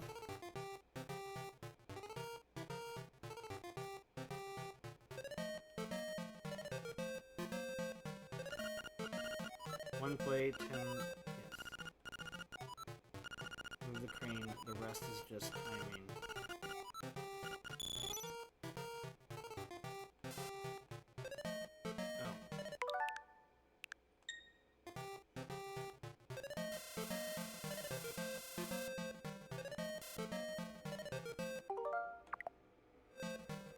Oh wow, yeah, no, that's horrible on timing.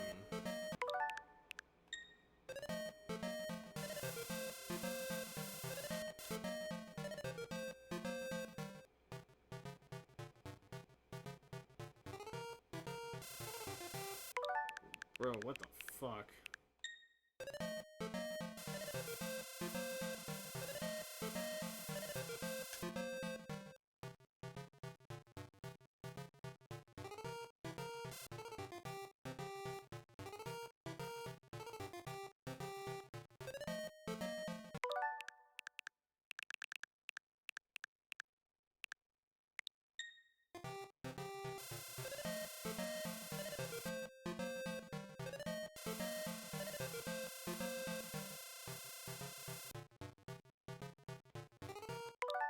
Ooh, can we pick up the guy? Oh, Link.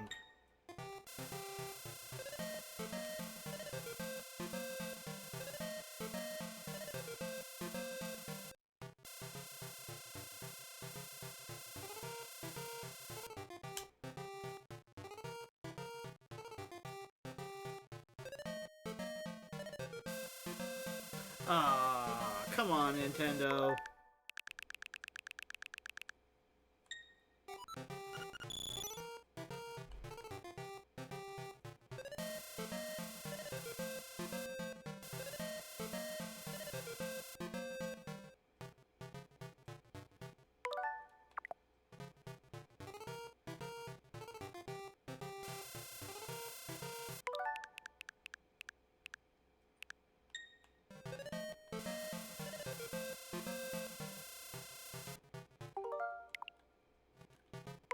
This is confusing.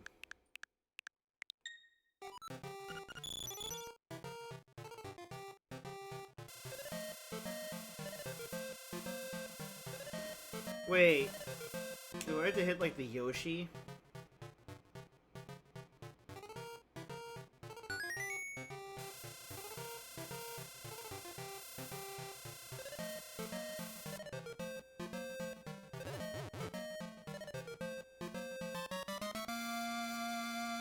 You got a Yoshi doll. Recently, he seems to be showing up in many games. Really?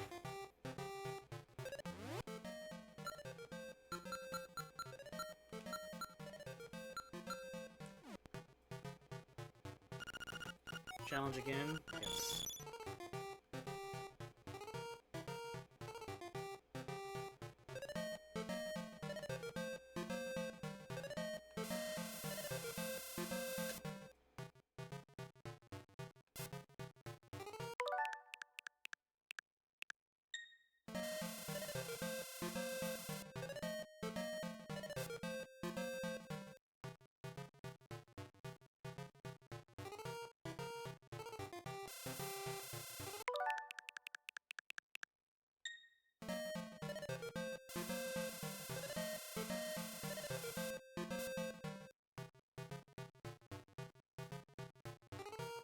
I don't think I'm supposed to catch him right there. I think I'm supposed to catch him on the downswing.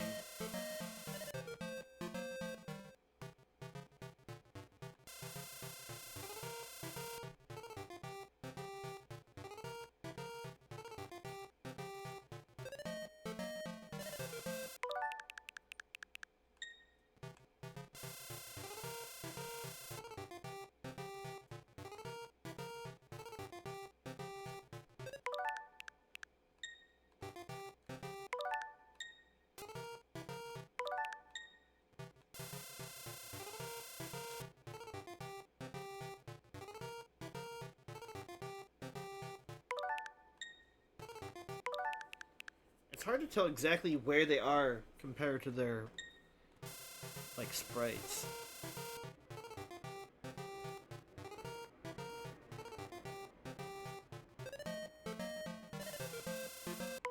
Like, that seems about right. Like, it seems like it's right on that, like, boundary line.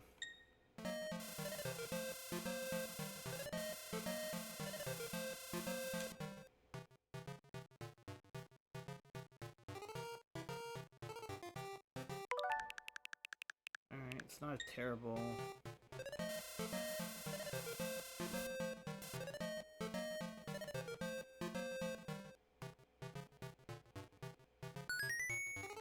Yay!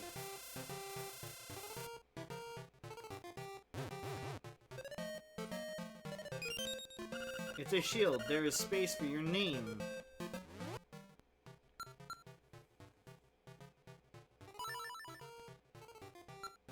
Wait, what?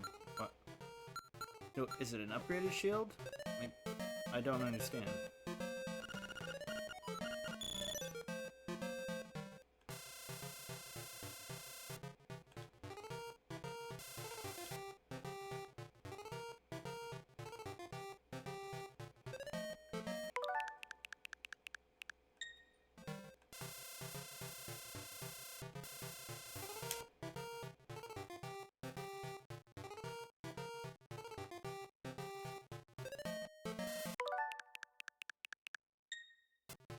Oh.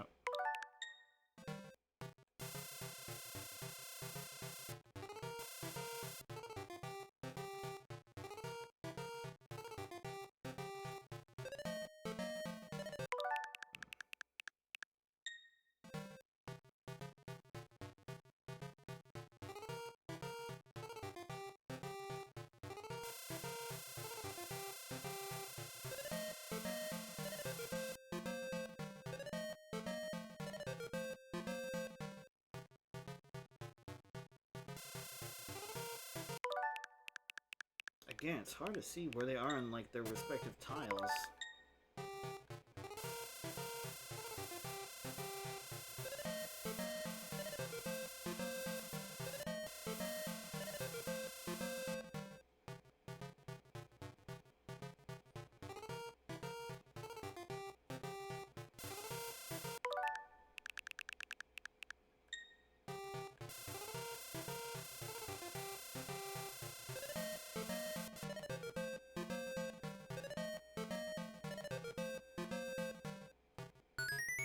Got it.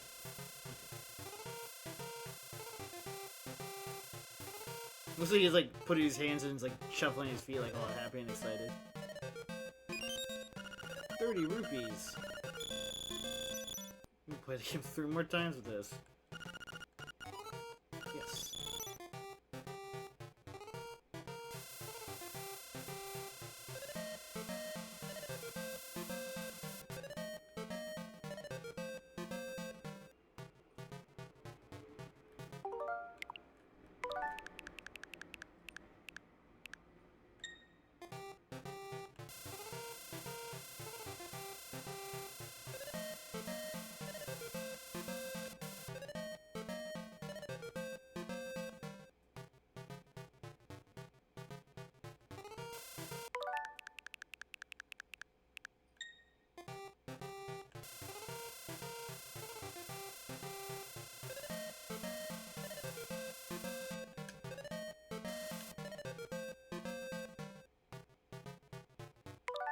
It's gotta be on a perfect timing.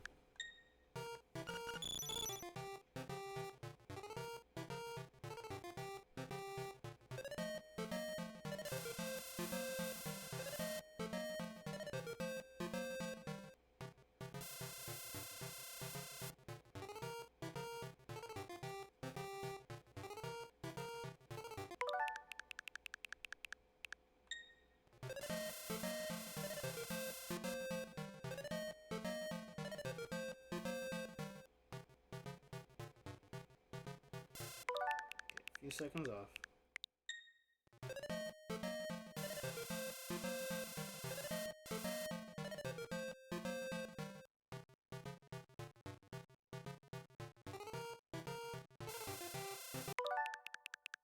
Still a few seconds off.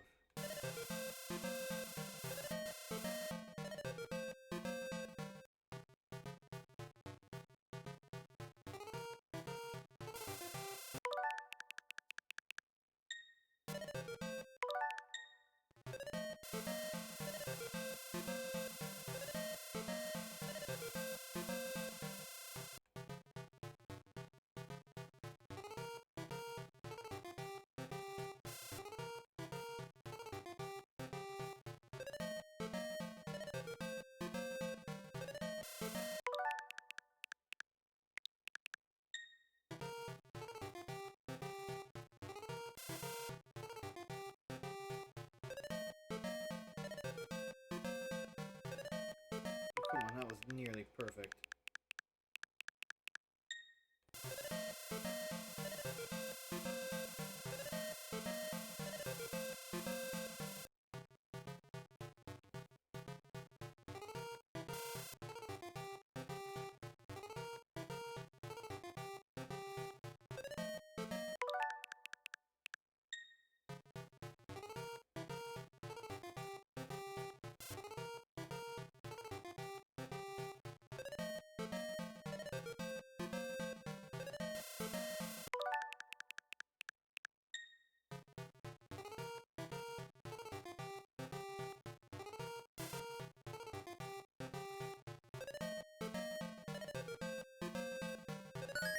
Gotcha, bitch.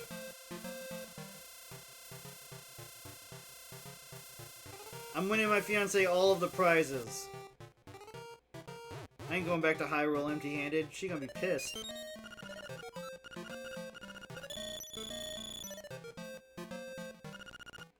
Unironically, my fiance would love a Yoshi doll.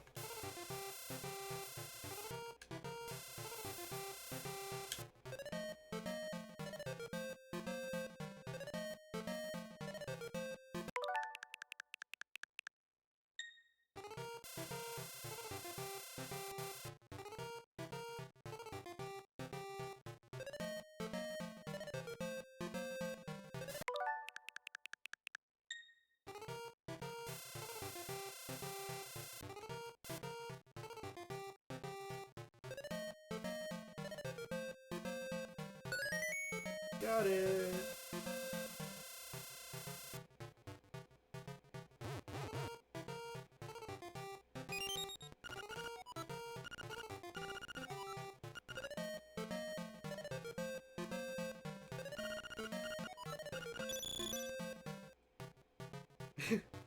This is what happens when I play an open world game, you guys. I get completely enamored, but the minigame are a side quest.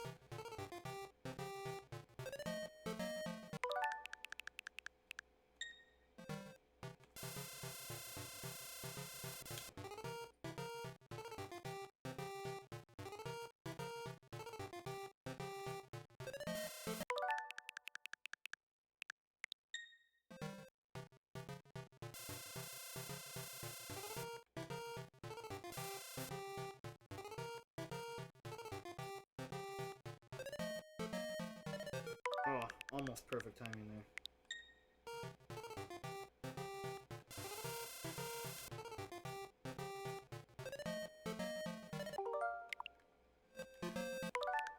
Now I gotta hold off even further.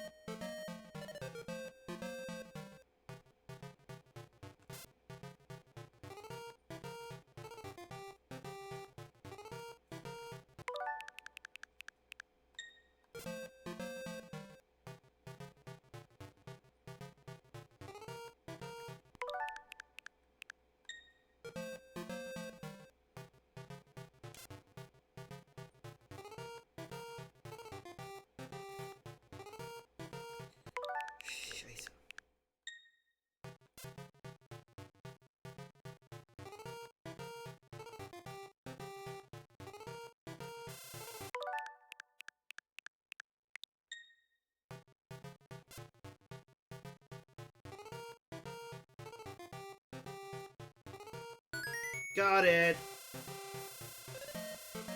We wiped this fucker out.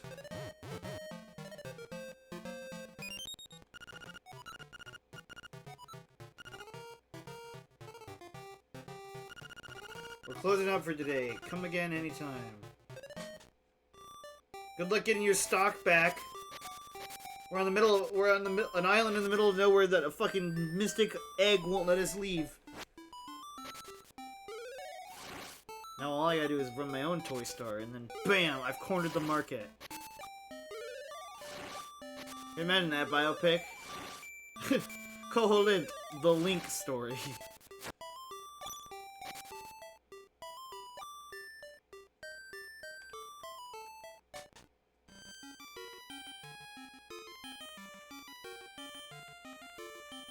Ooh. Hey you, stop, you gotta pay. Put it back.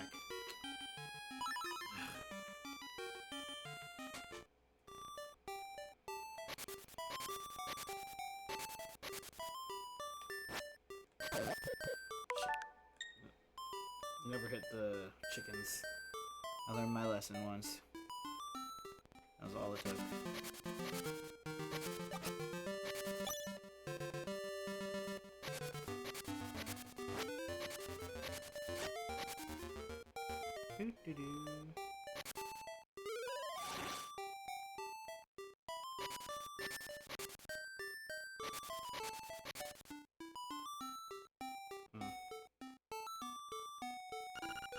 Here sleep the flying rooster. Okay. Terran's taking a nap at home. I don't know how he can sleep on such a nice day. Makes me want to sing a song. Yes, the song is Ballad of the Windfish.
Pretty music.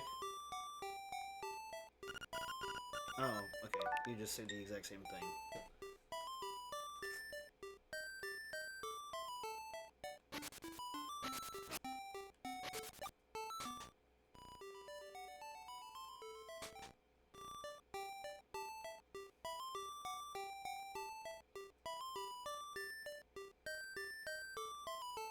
Maybe we should go back to the Atlas of Hyrule. Or, not Hyrule, like, Koholint or whatever.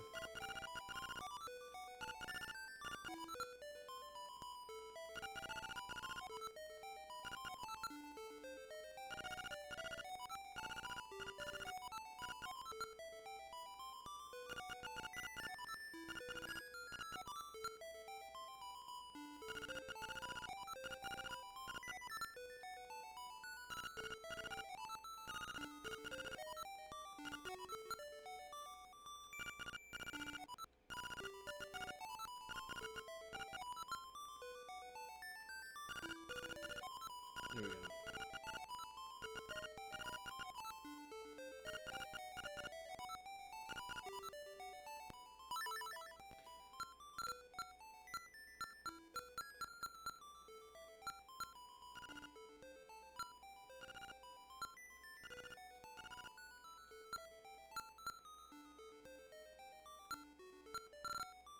Yeah? Where's the hidden book? It caught my interest.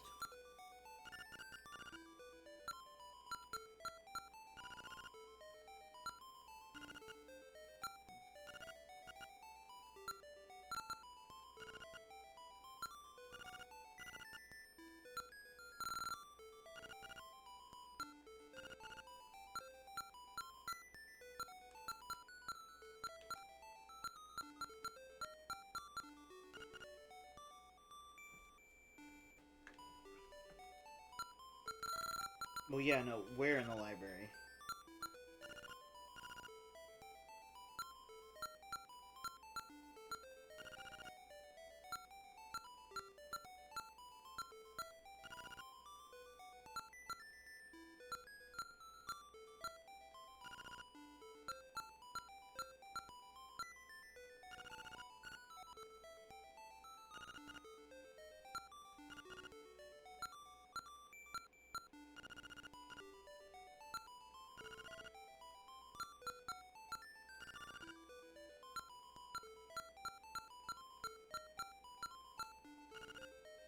Oh, there we go. Oh, I see it.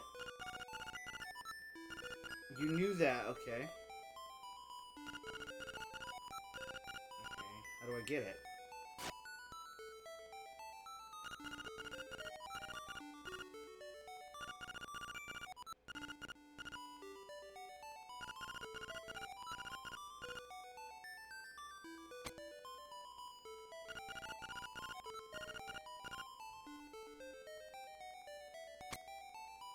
How do I get it, Glass?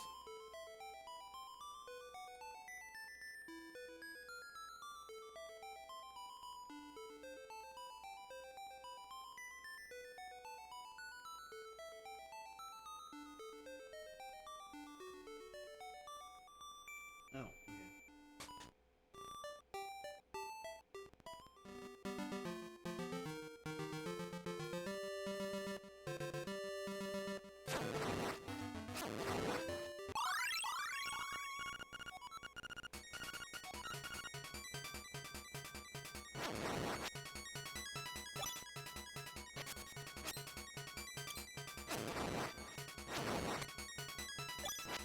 How do I run with the shield? Just like move with it?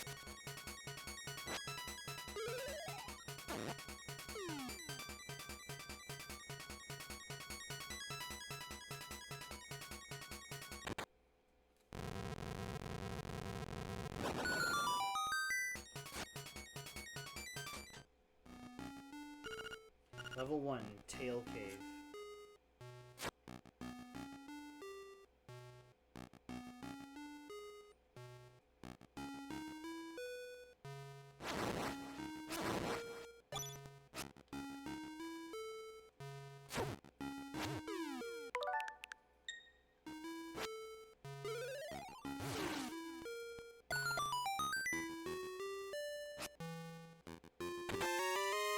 You got a small key. You can open a locked door.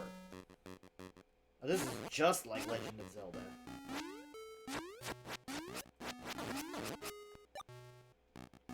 Just extremely refined compared to the Legend of Zelda.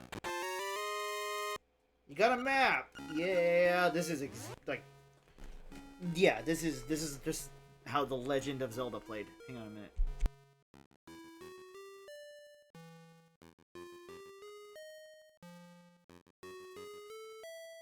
There we go.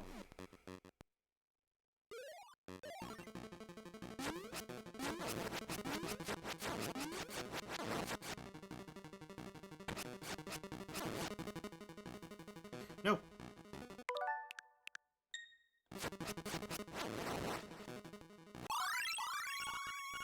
Got a Guardian's Acorn. Fuck yeah, I do.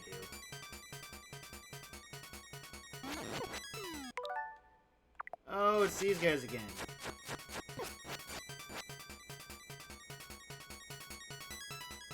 I've never seen these guys before.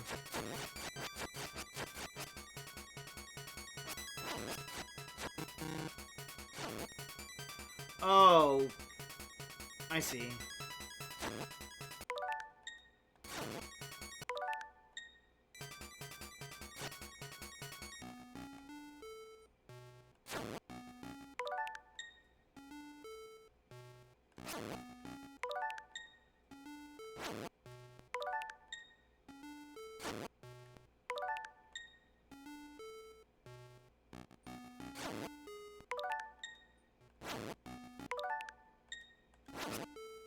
Got it.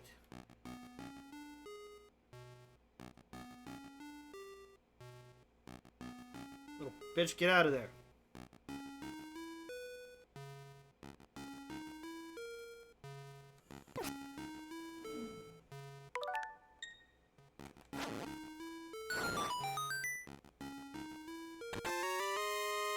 You found a stone beak. Let's find the owl statue that it belongs to.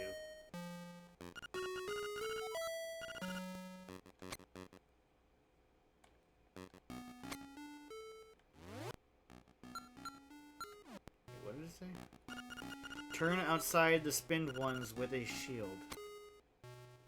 Turn outside the spinned ones with a shield? What?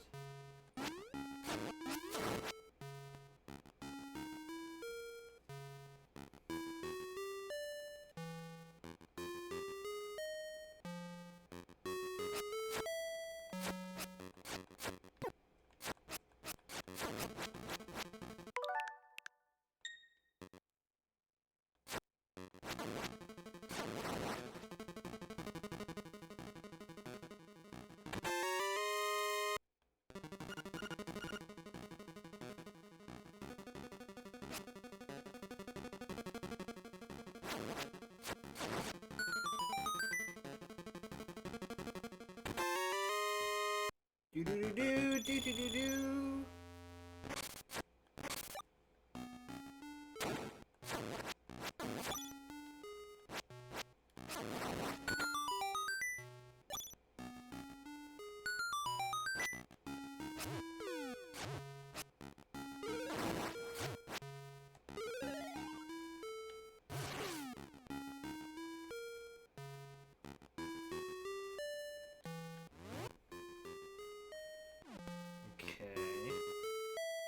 Turn outside the spinned ones with a shield. What the fuck?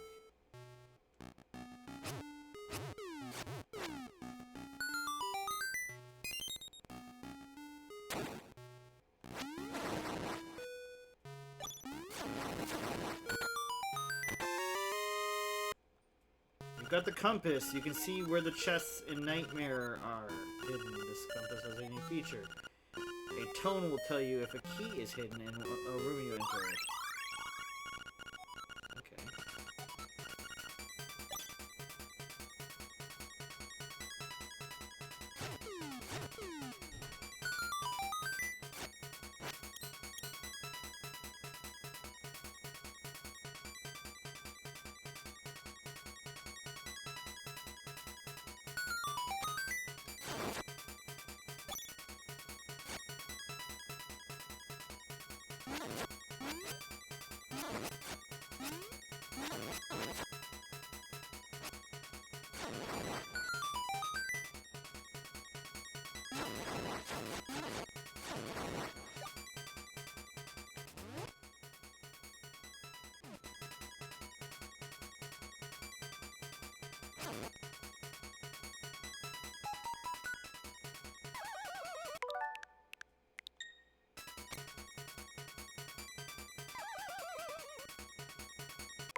Okay, that's not what we do here. How do I... There has to be something we can do here.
I see. gonna trick him into...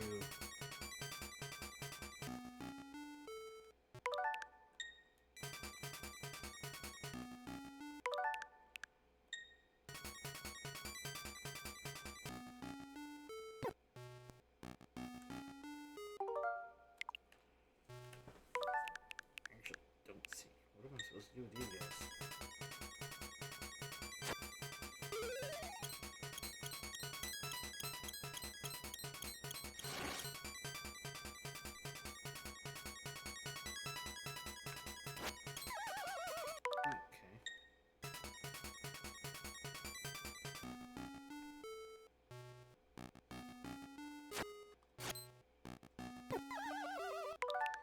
That's not what I'm supposed to do then.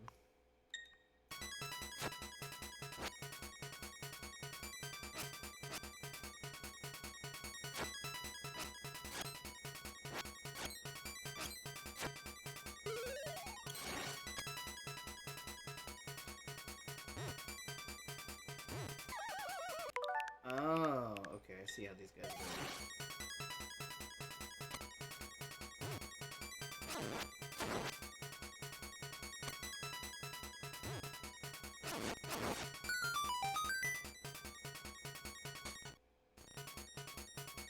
Whoa, a side-scroller! Whoa, it's Super Mario! There's just straight-up Goombas now.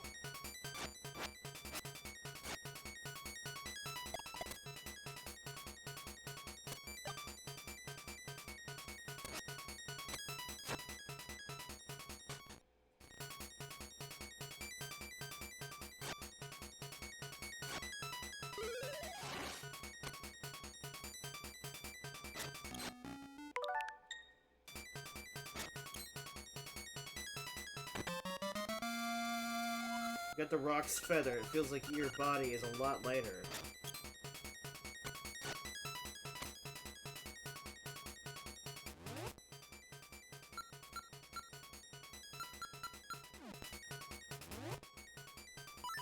Oh.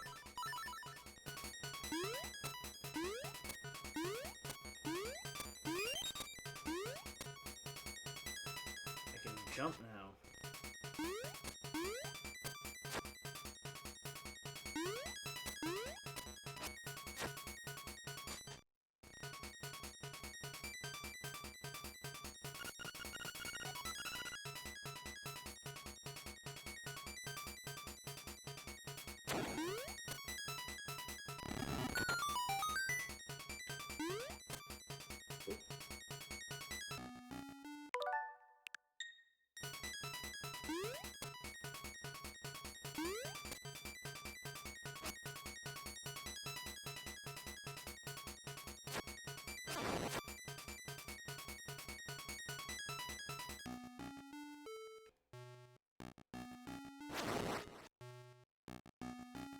It's probably for the best. That music was annoying.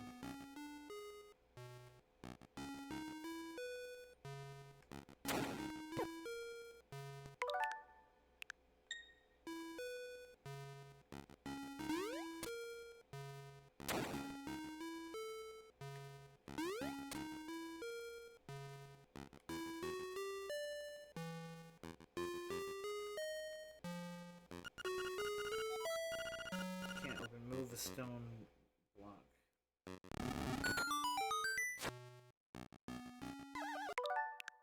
Like, what? Bitch, I pressed the jump button. There we go. Okay, that was...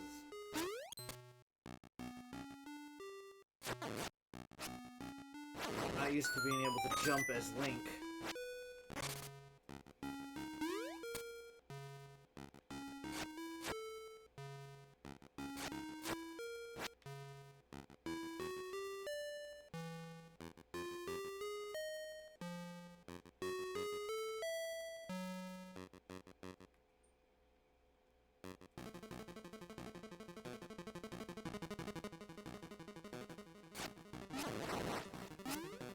You know, for a game that wasn't intended to be made with color, though, this game is delightfully colorful.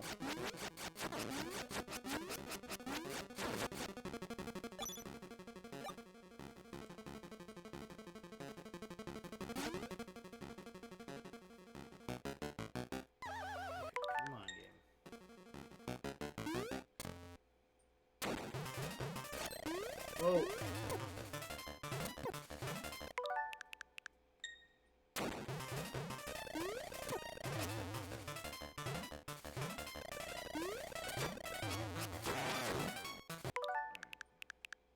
I see how to play it now. If I can just do this stuff.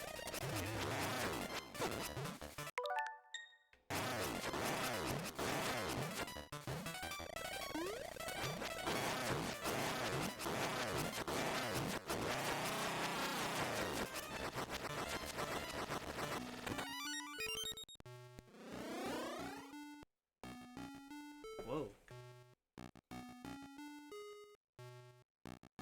I didn't ask for that. What happened?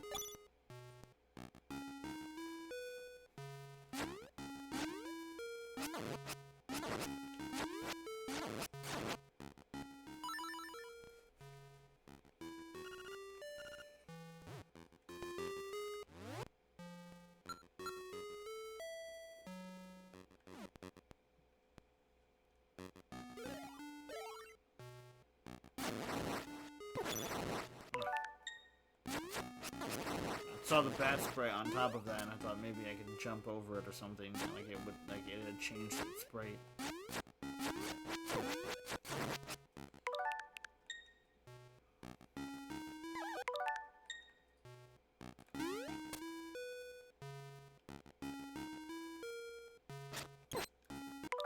Are you for real?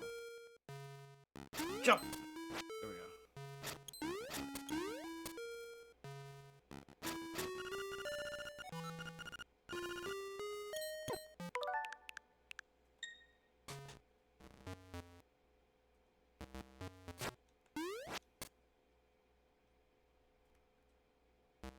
Well, that's pleasant in a kid's game.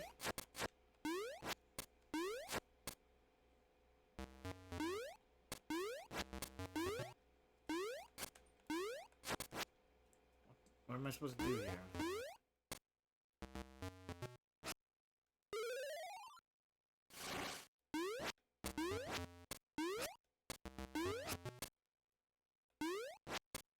I don't understand what I'm supposed to do here.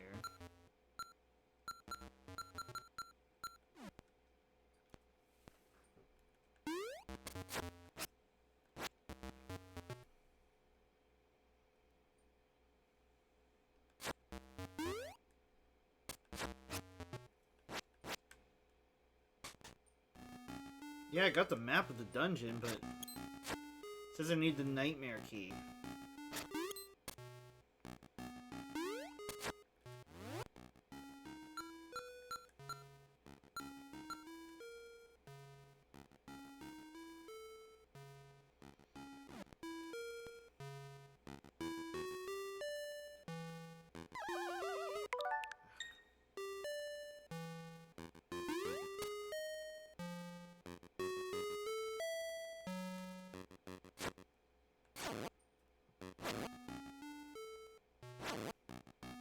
First try, once again. Come on, let's go.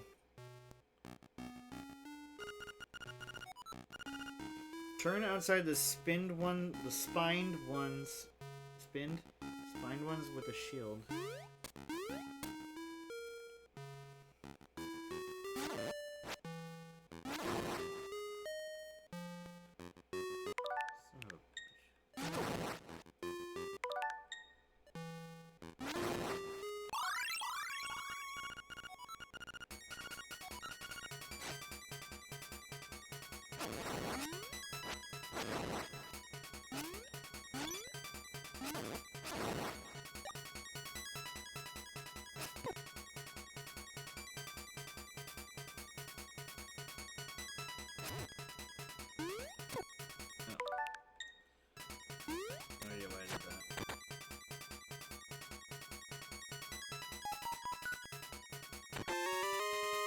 You've got the nightmare key.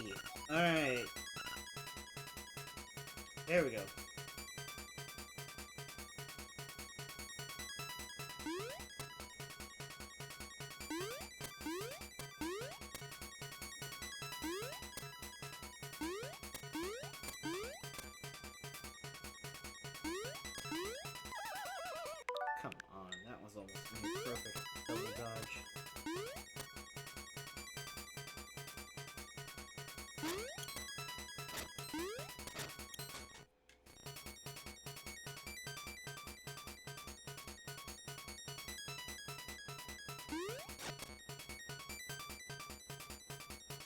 Oh, the key is up.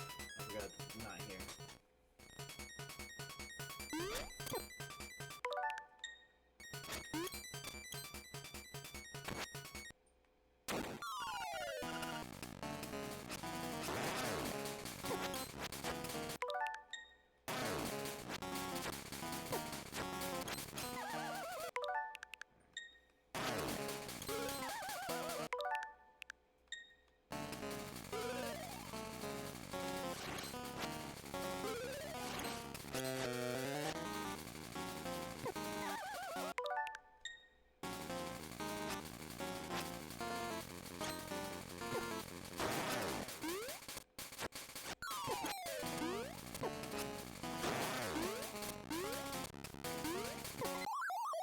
Nope. And die. The last one wants us to do this deathless.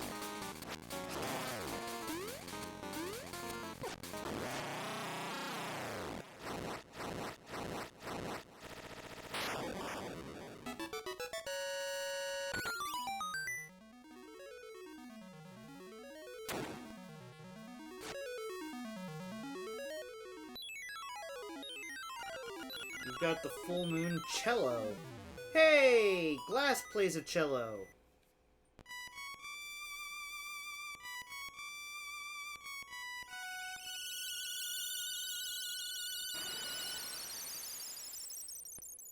Now I want Glass to play that music, the do-do-do, do-do-do, do-do-do, do-do-do. Path opens in the blooms.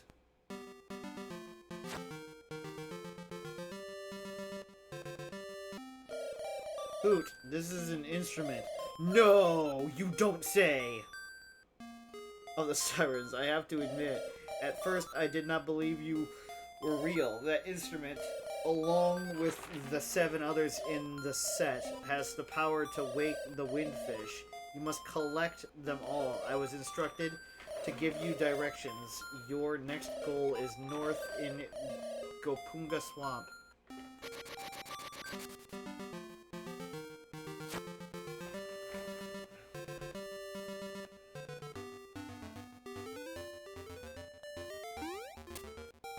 I genuinely really want to see you play the cello. That would be super badass.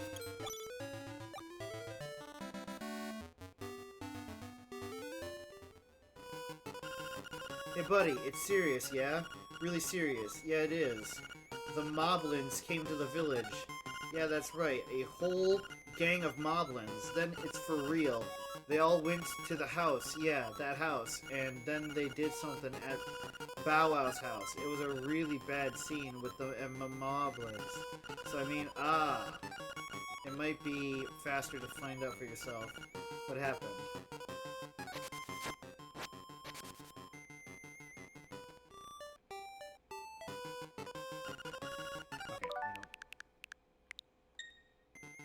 Okay, I'm curious.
Terrible, my Bow Wow was dognapped by moblins. Oh, please, somebody help my poor Bow Wow.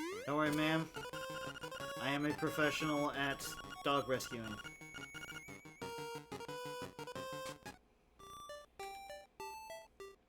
I didn't have the heart to tell her I was not a professional at cannonball on a chain rescuing, but...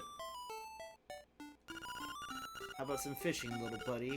I'll only charge you 10 rupees. Sure, okay. Here's how you do it. Use and to aim a cast. Once you hook a fish, press the button rapidly to reel him in.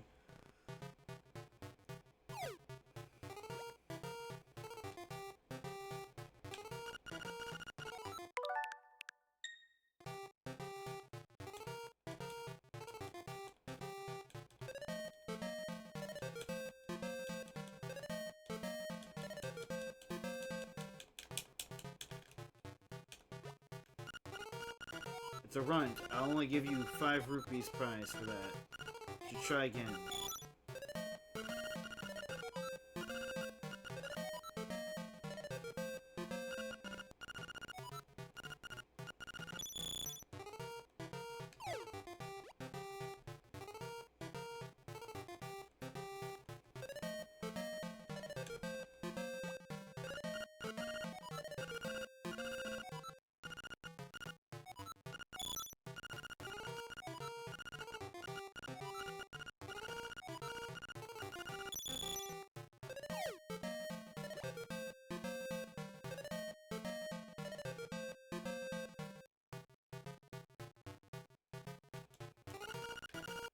Nope. Oh, you son of a bitch.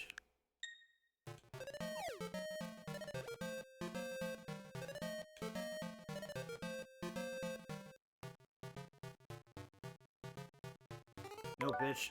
Not you. Bitch, I'm not trying to get your attention.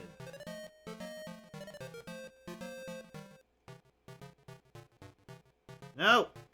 Leave it alone.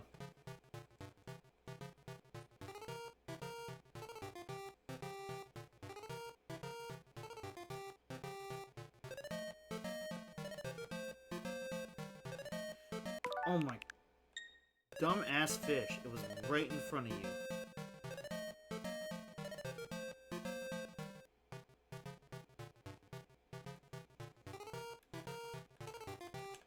Come on, come on. Come on. No!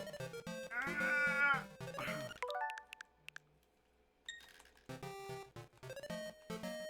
Test your might. Oh, there we go.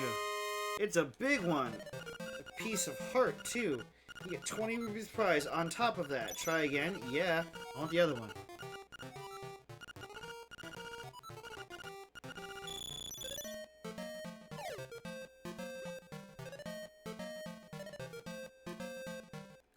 Nope. I should not have done that. That's my mistake. Come on. Come on. Ah! Link, you fuck Ganondorf, my friend. Like, come on. Ah. That's a lunker. 20 rupees. Yep. Yep. Just the last fish now.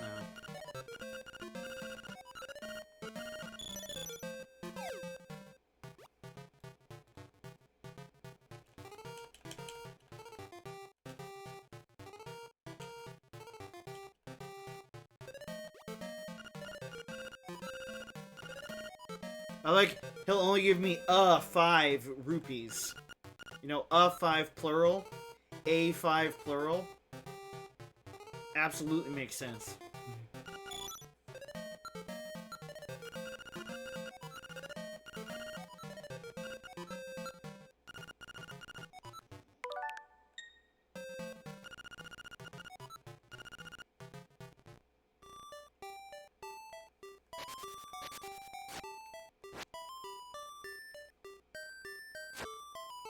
Well, that was kind of a cute little mini game. And we got a heart canister for it.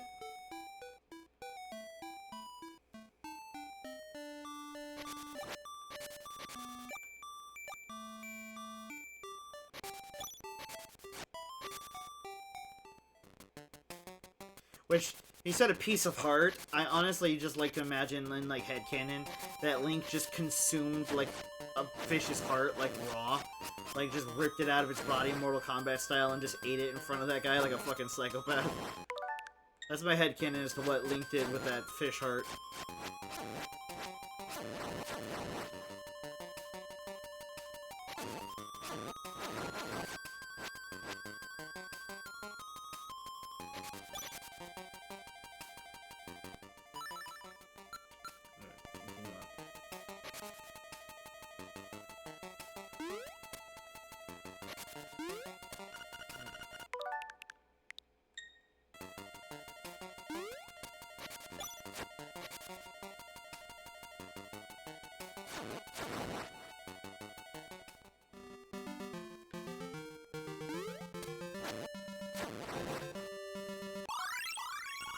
Got a piece of power. You can feel the energy.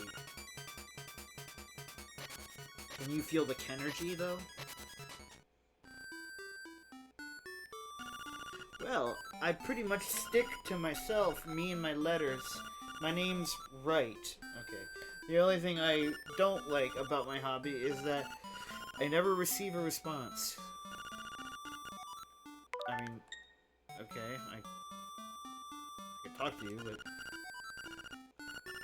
I guess I can't.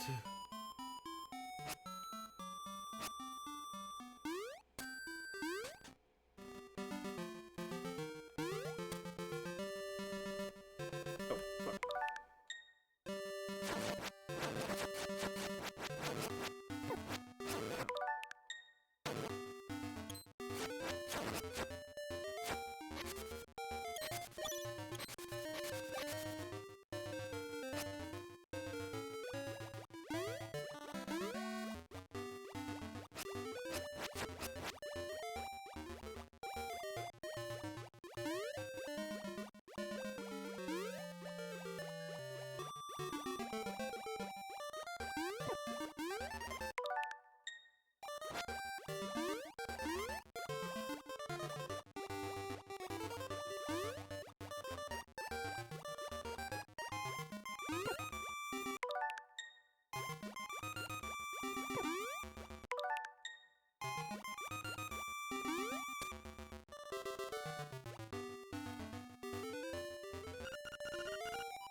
Okay, I'm at the swamp, but I don't see any kind of chomp here.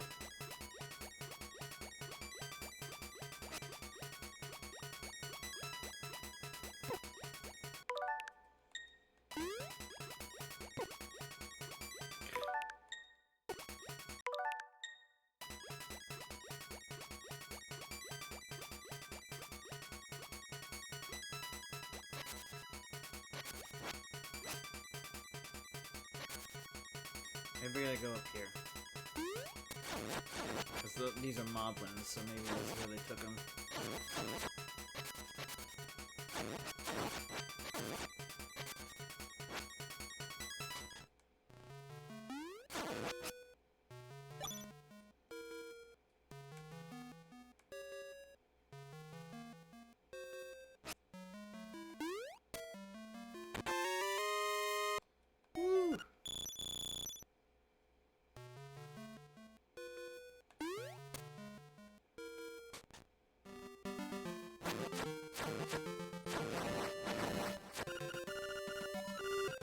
I didn't try to do that.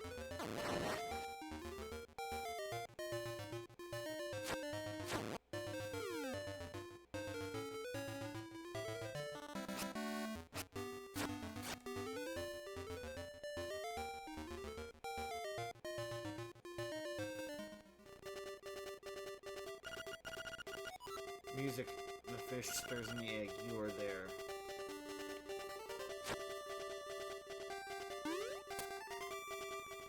But I don't have a double jump.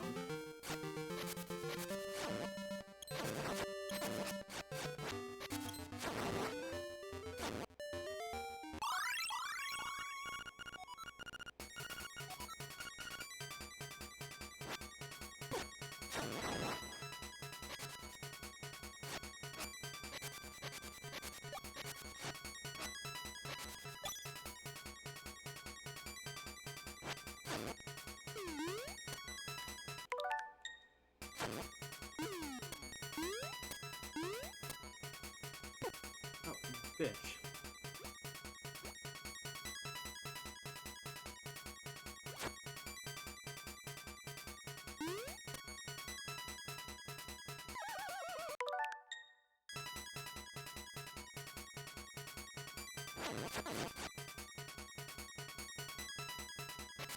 Alright, I guess we're gonna look at the forest.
Glass, you're good.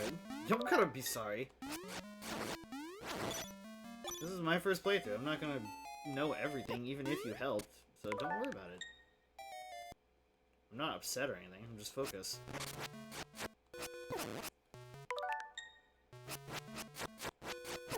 Any game that I can get lost in is a good game, in my opinion.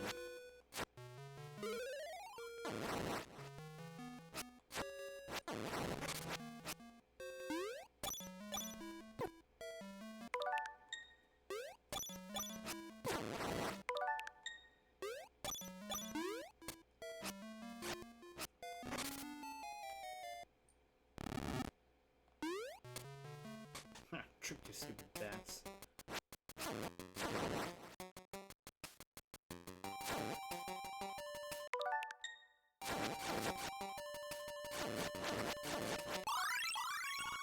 These things again.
talk to the lady again and see if she says anything unique.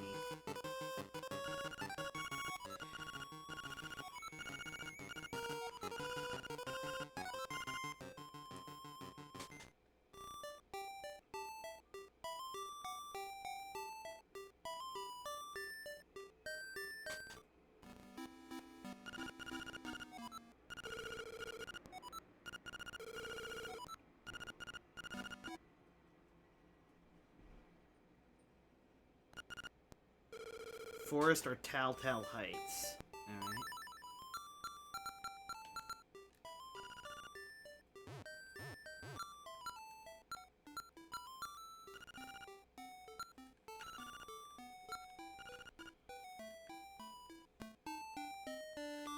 So yeah, Glass was on the money. Just apparently I missed.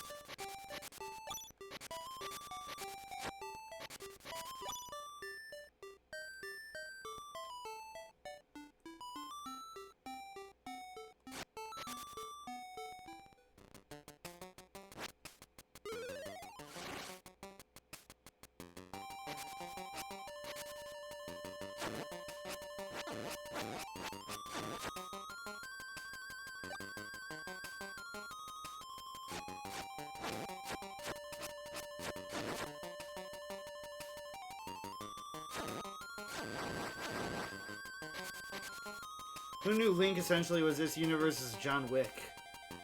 Like, as soon as a dog is in any kind of trouble, Link is just like, I'm gonna kill every moblin until I find what I'm looking for. Justice will be served. Be it hot or cold.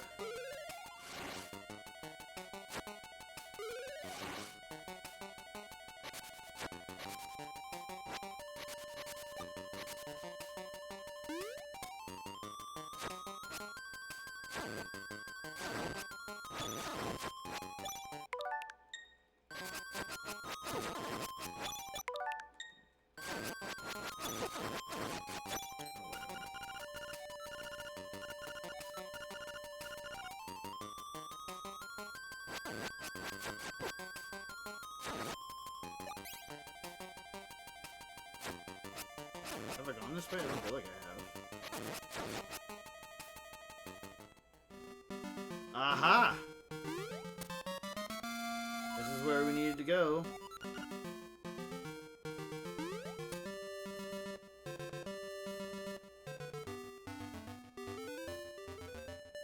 We found it, Glass. Thank you.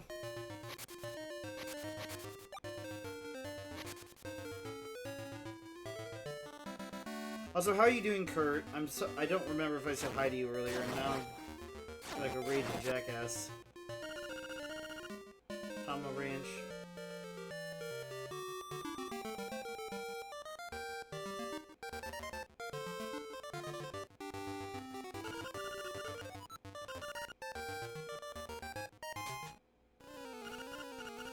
Who's this suspicious-looking runt? Okay, boys. Let's get rid of him.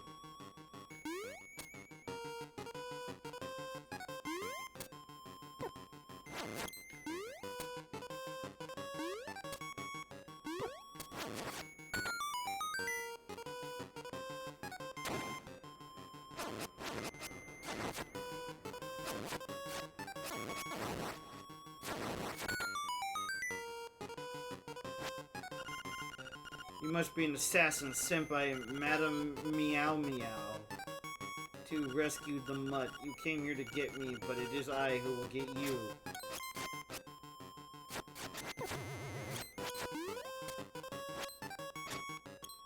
me see what I gotta do here.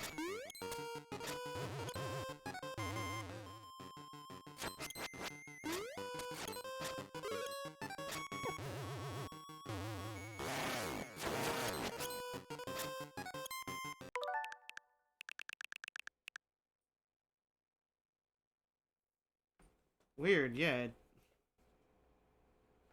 What the fuck is going on here? It says I'm still live. What is going on right now? Hang on. Maybe it's my capture card. Oh, that's not the capture card.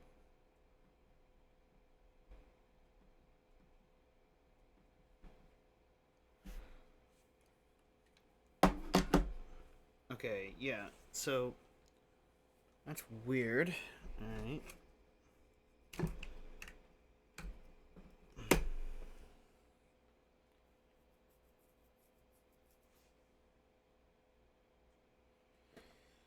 Okay.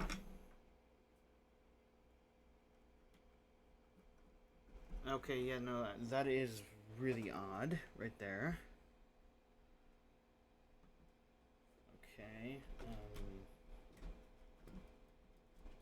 Get back in.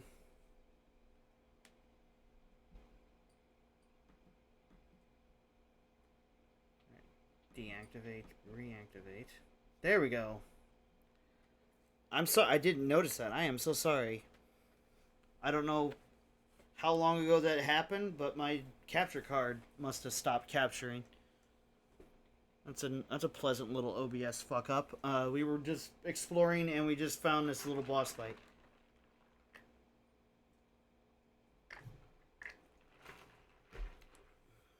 Oh, that makes me kind of annoyed, honestly.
You saved Bow Wow. What a fearsome beast.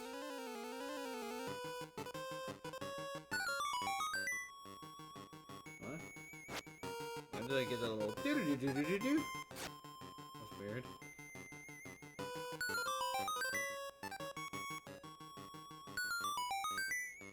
Okay.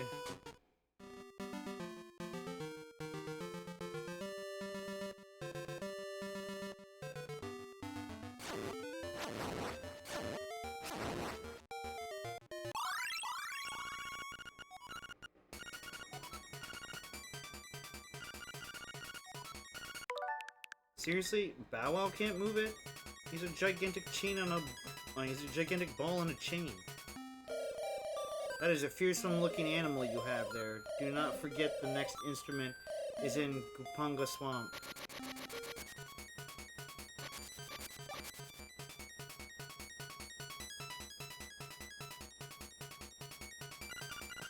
I didn't do that, Link.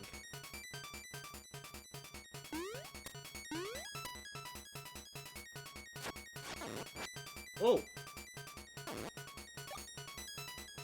Bro just straight up eats the enemies.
Level 2, Bottle Grove. Grotto.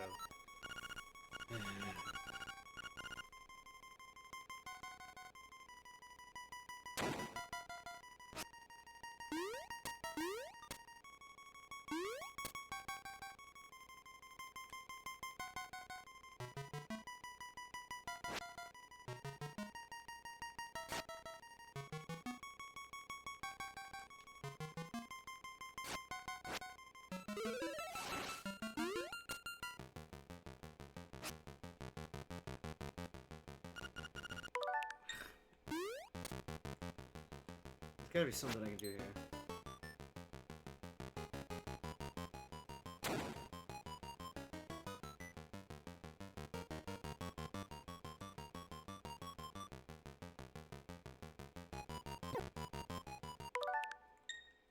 Taking damage is not the key here.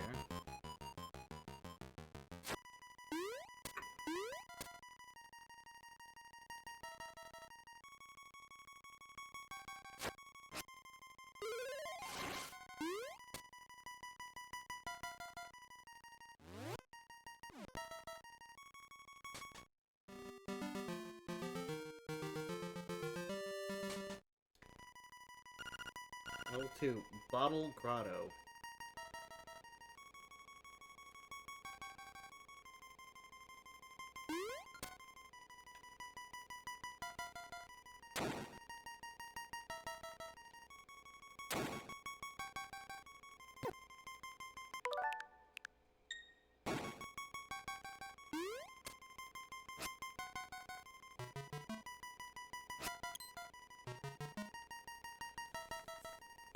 Anybody got any hints for... Oh. Whoa, what?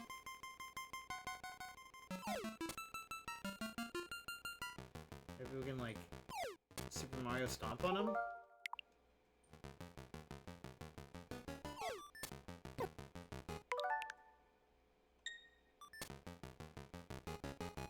Oh. I thought the weird owl dude was trying to tell me to go straight here.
I don't know why I keep getting in the habit of rewinding there. Like, I'm still in the mindset of how I had to play Zelda 1. Trying to get out of it, but it's really hard to break a muscle memory type of skill set.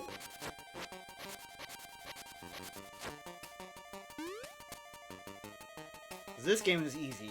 It's Zelda 1 was like unforgivable difficulty and just the way it played.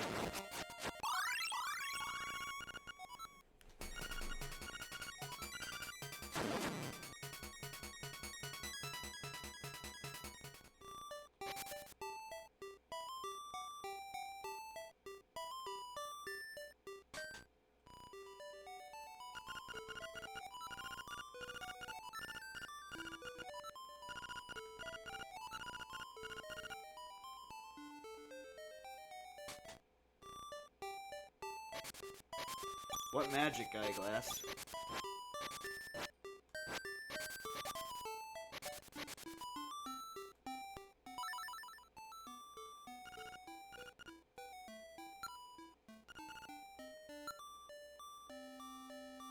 Magic Sax?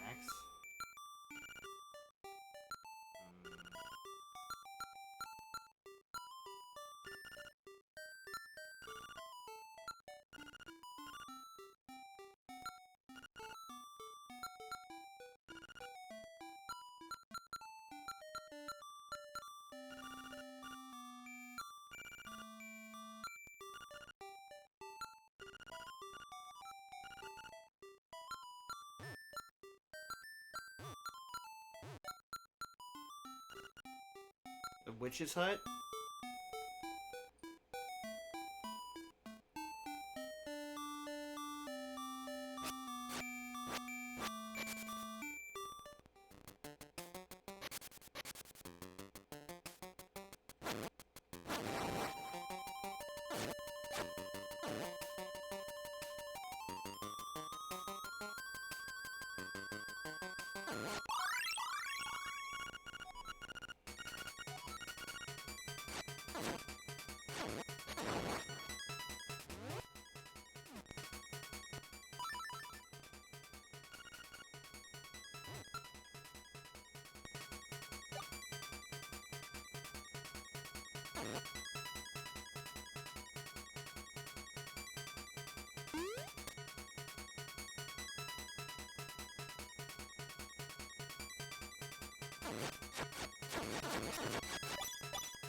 I guess I never went this way.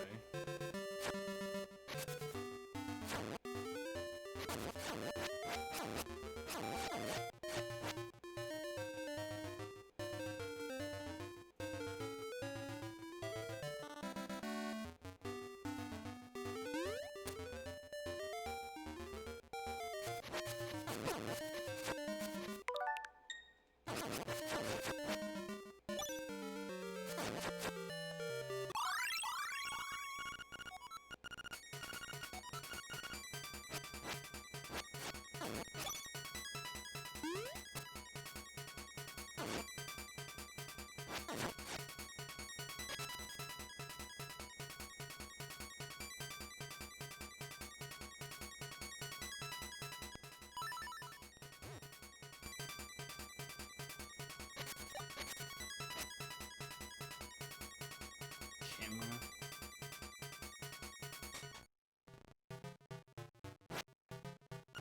Simulator when you are alone. Okay.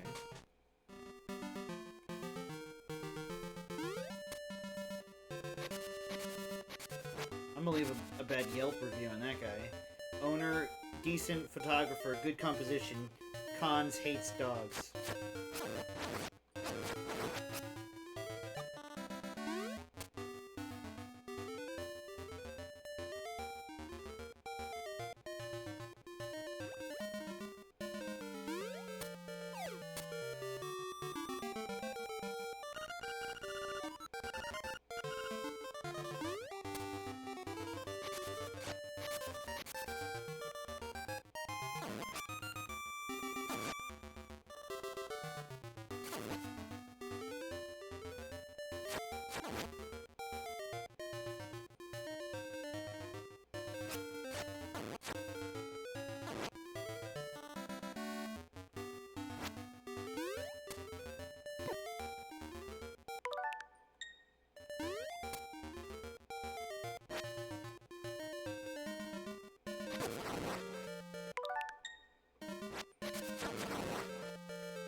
How do we move these damn rocks?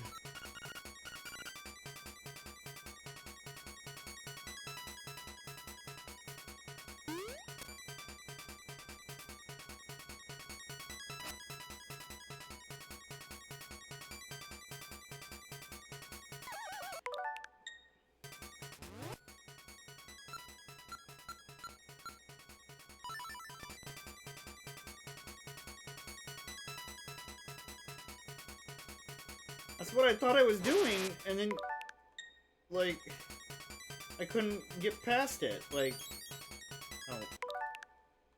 I didn't mean that.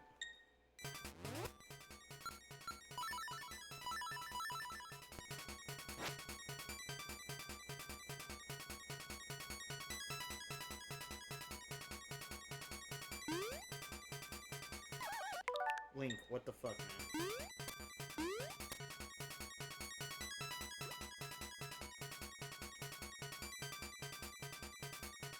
Maybe in here? No, wait, this is where we got it.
Okay, I can't remember where to go.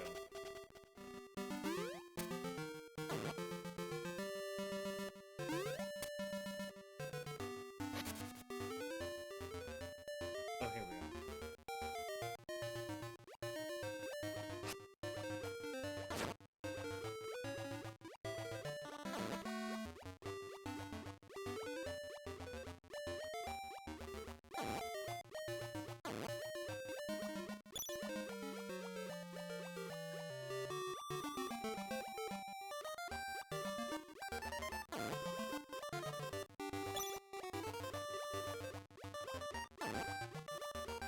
That actually might be what we gotta do, now I think about it.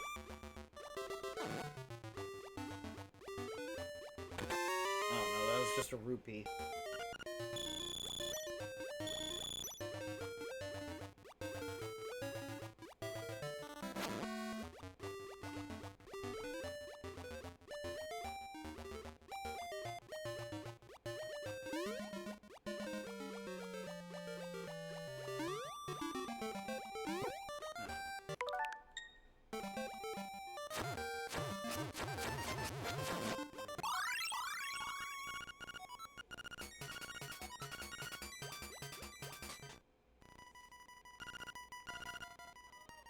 Bottle Grotto.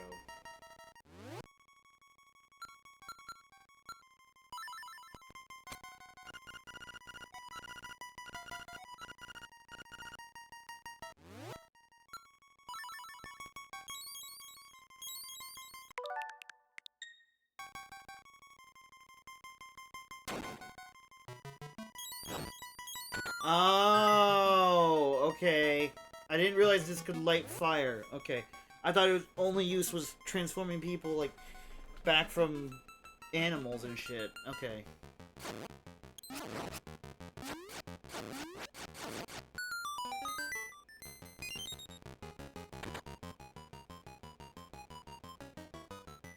Oh my goodness, it's a Shy Guy. Because of course it is. Because this game doesn't take itself seriously at all.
You've got the compass.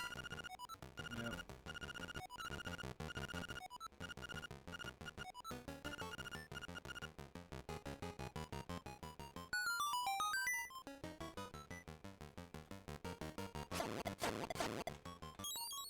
Oh, I need to take off those dust powders.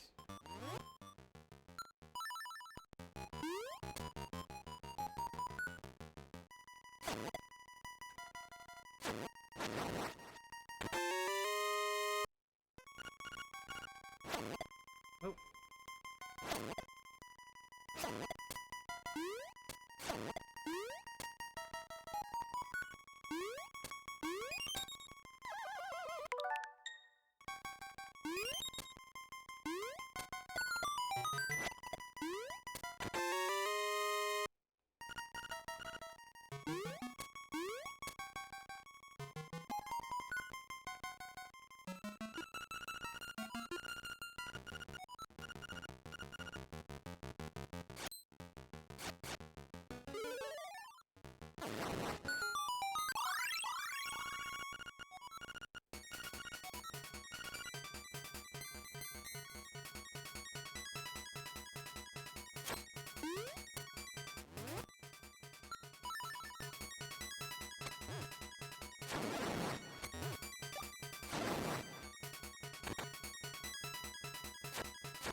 I hate that it does this full little, like, text scroll every time you bump into something.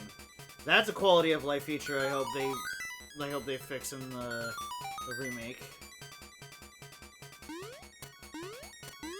Speaking of remakes, did you guys see that Halo Combat Evolved is getting a complete remake? I'm not sure how I feel about it. I both love that game and want that desperately, but also I'm like, I just don't know. Alright, Glass, get yourself some rest. Thank you for staying up later than you were going to and helping us through Link's Awakening. We're probably going to find somewhere to end it soon because I do have therapy tomorrow.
Alright. You get a ban.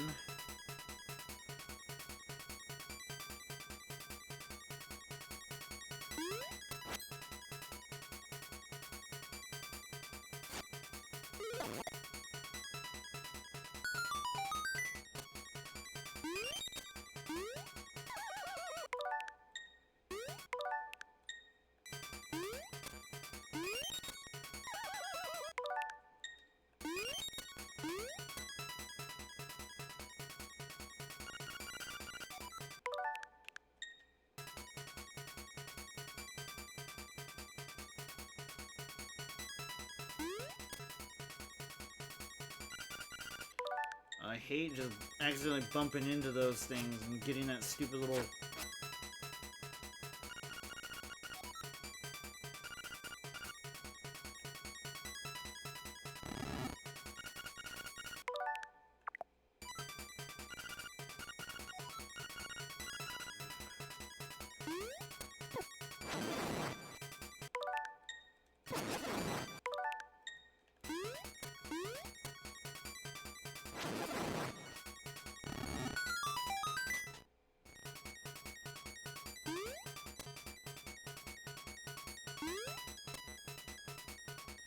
This is actually really creative platforming. I dig it. Oh, no.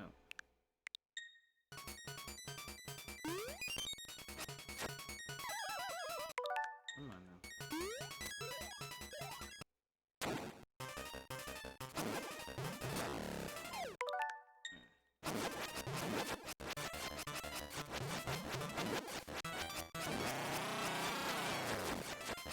This guy was basic as like a fucking 2x4.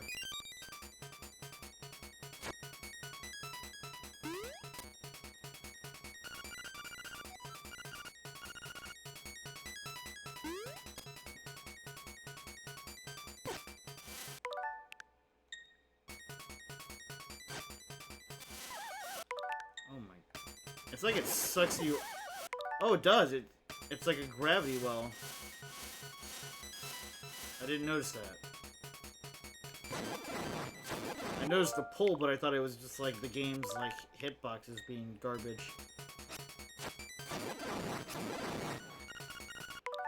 Oh my.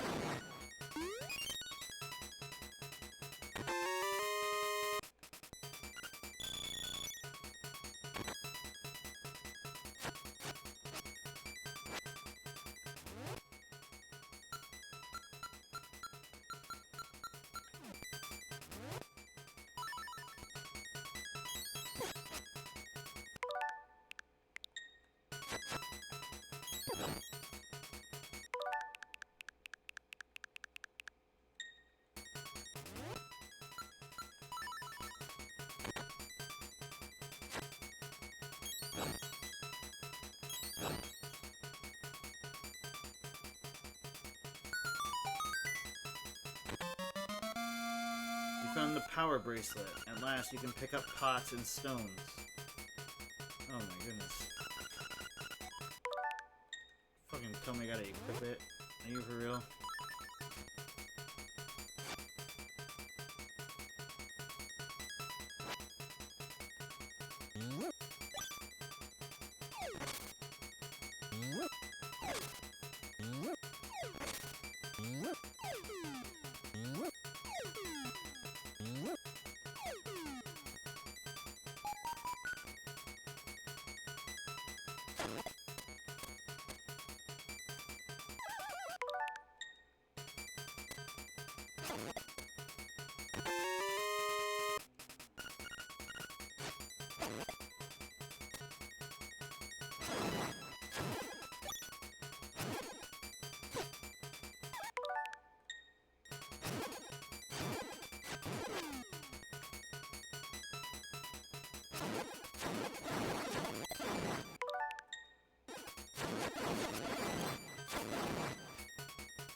I didn't think that that was a thing. I was trying to see if there was an enemy up ahead that I could outsmart.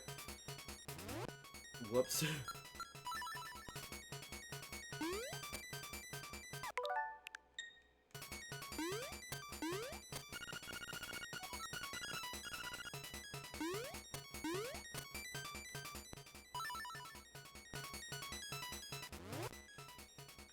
Alright, so we're gonna create a suspend point here. We are going to, let's see, depends on who we've got who's alive, I suppose.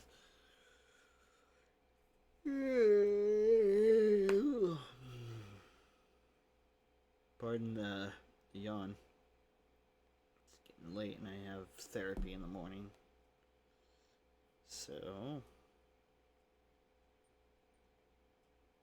gonna find somebody to watch and raid and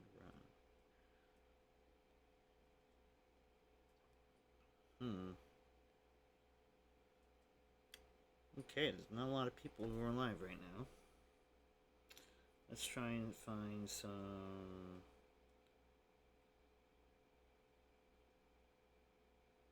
Ooh.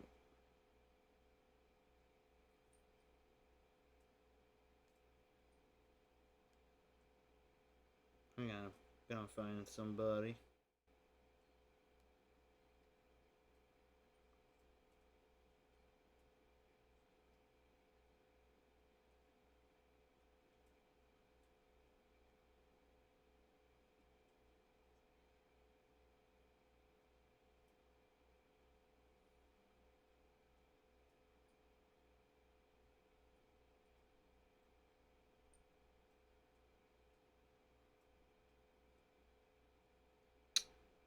Ooh.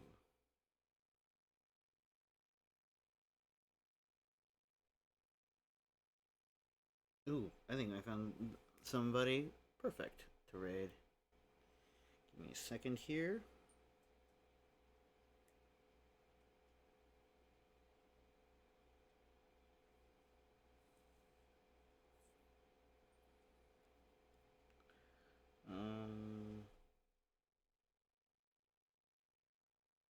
Oh, it's.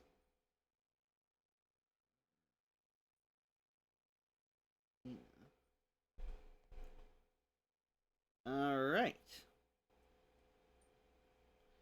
Looks like there's a fantastic artist who looks like they are making pixel art, which, as you guys know, I am a huge fan of and enthusiast for. Since a lot of our lovelies who are live right now already have a lot of viewers, I feel I wanted to find some place we could work the most and do the best good. Do the most good. Oh my goodness. That's how tired I am right now, you guys. I've had a long day and it's going to be even longer tomorrow cuz I've got therapy. Ah, great.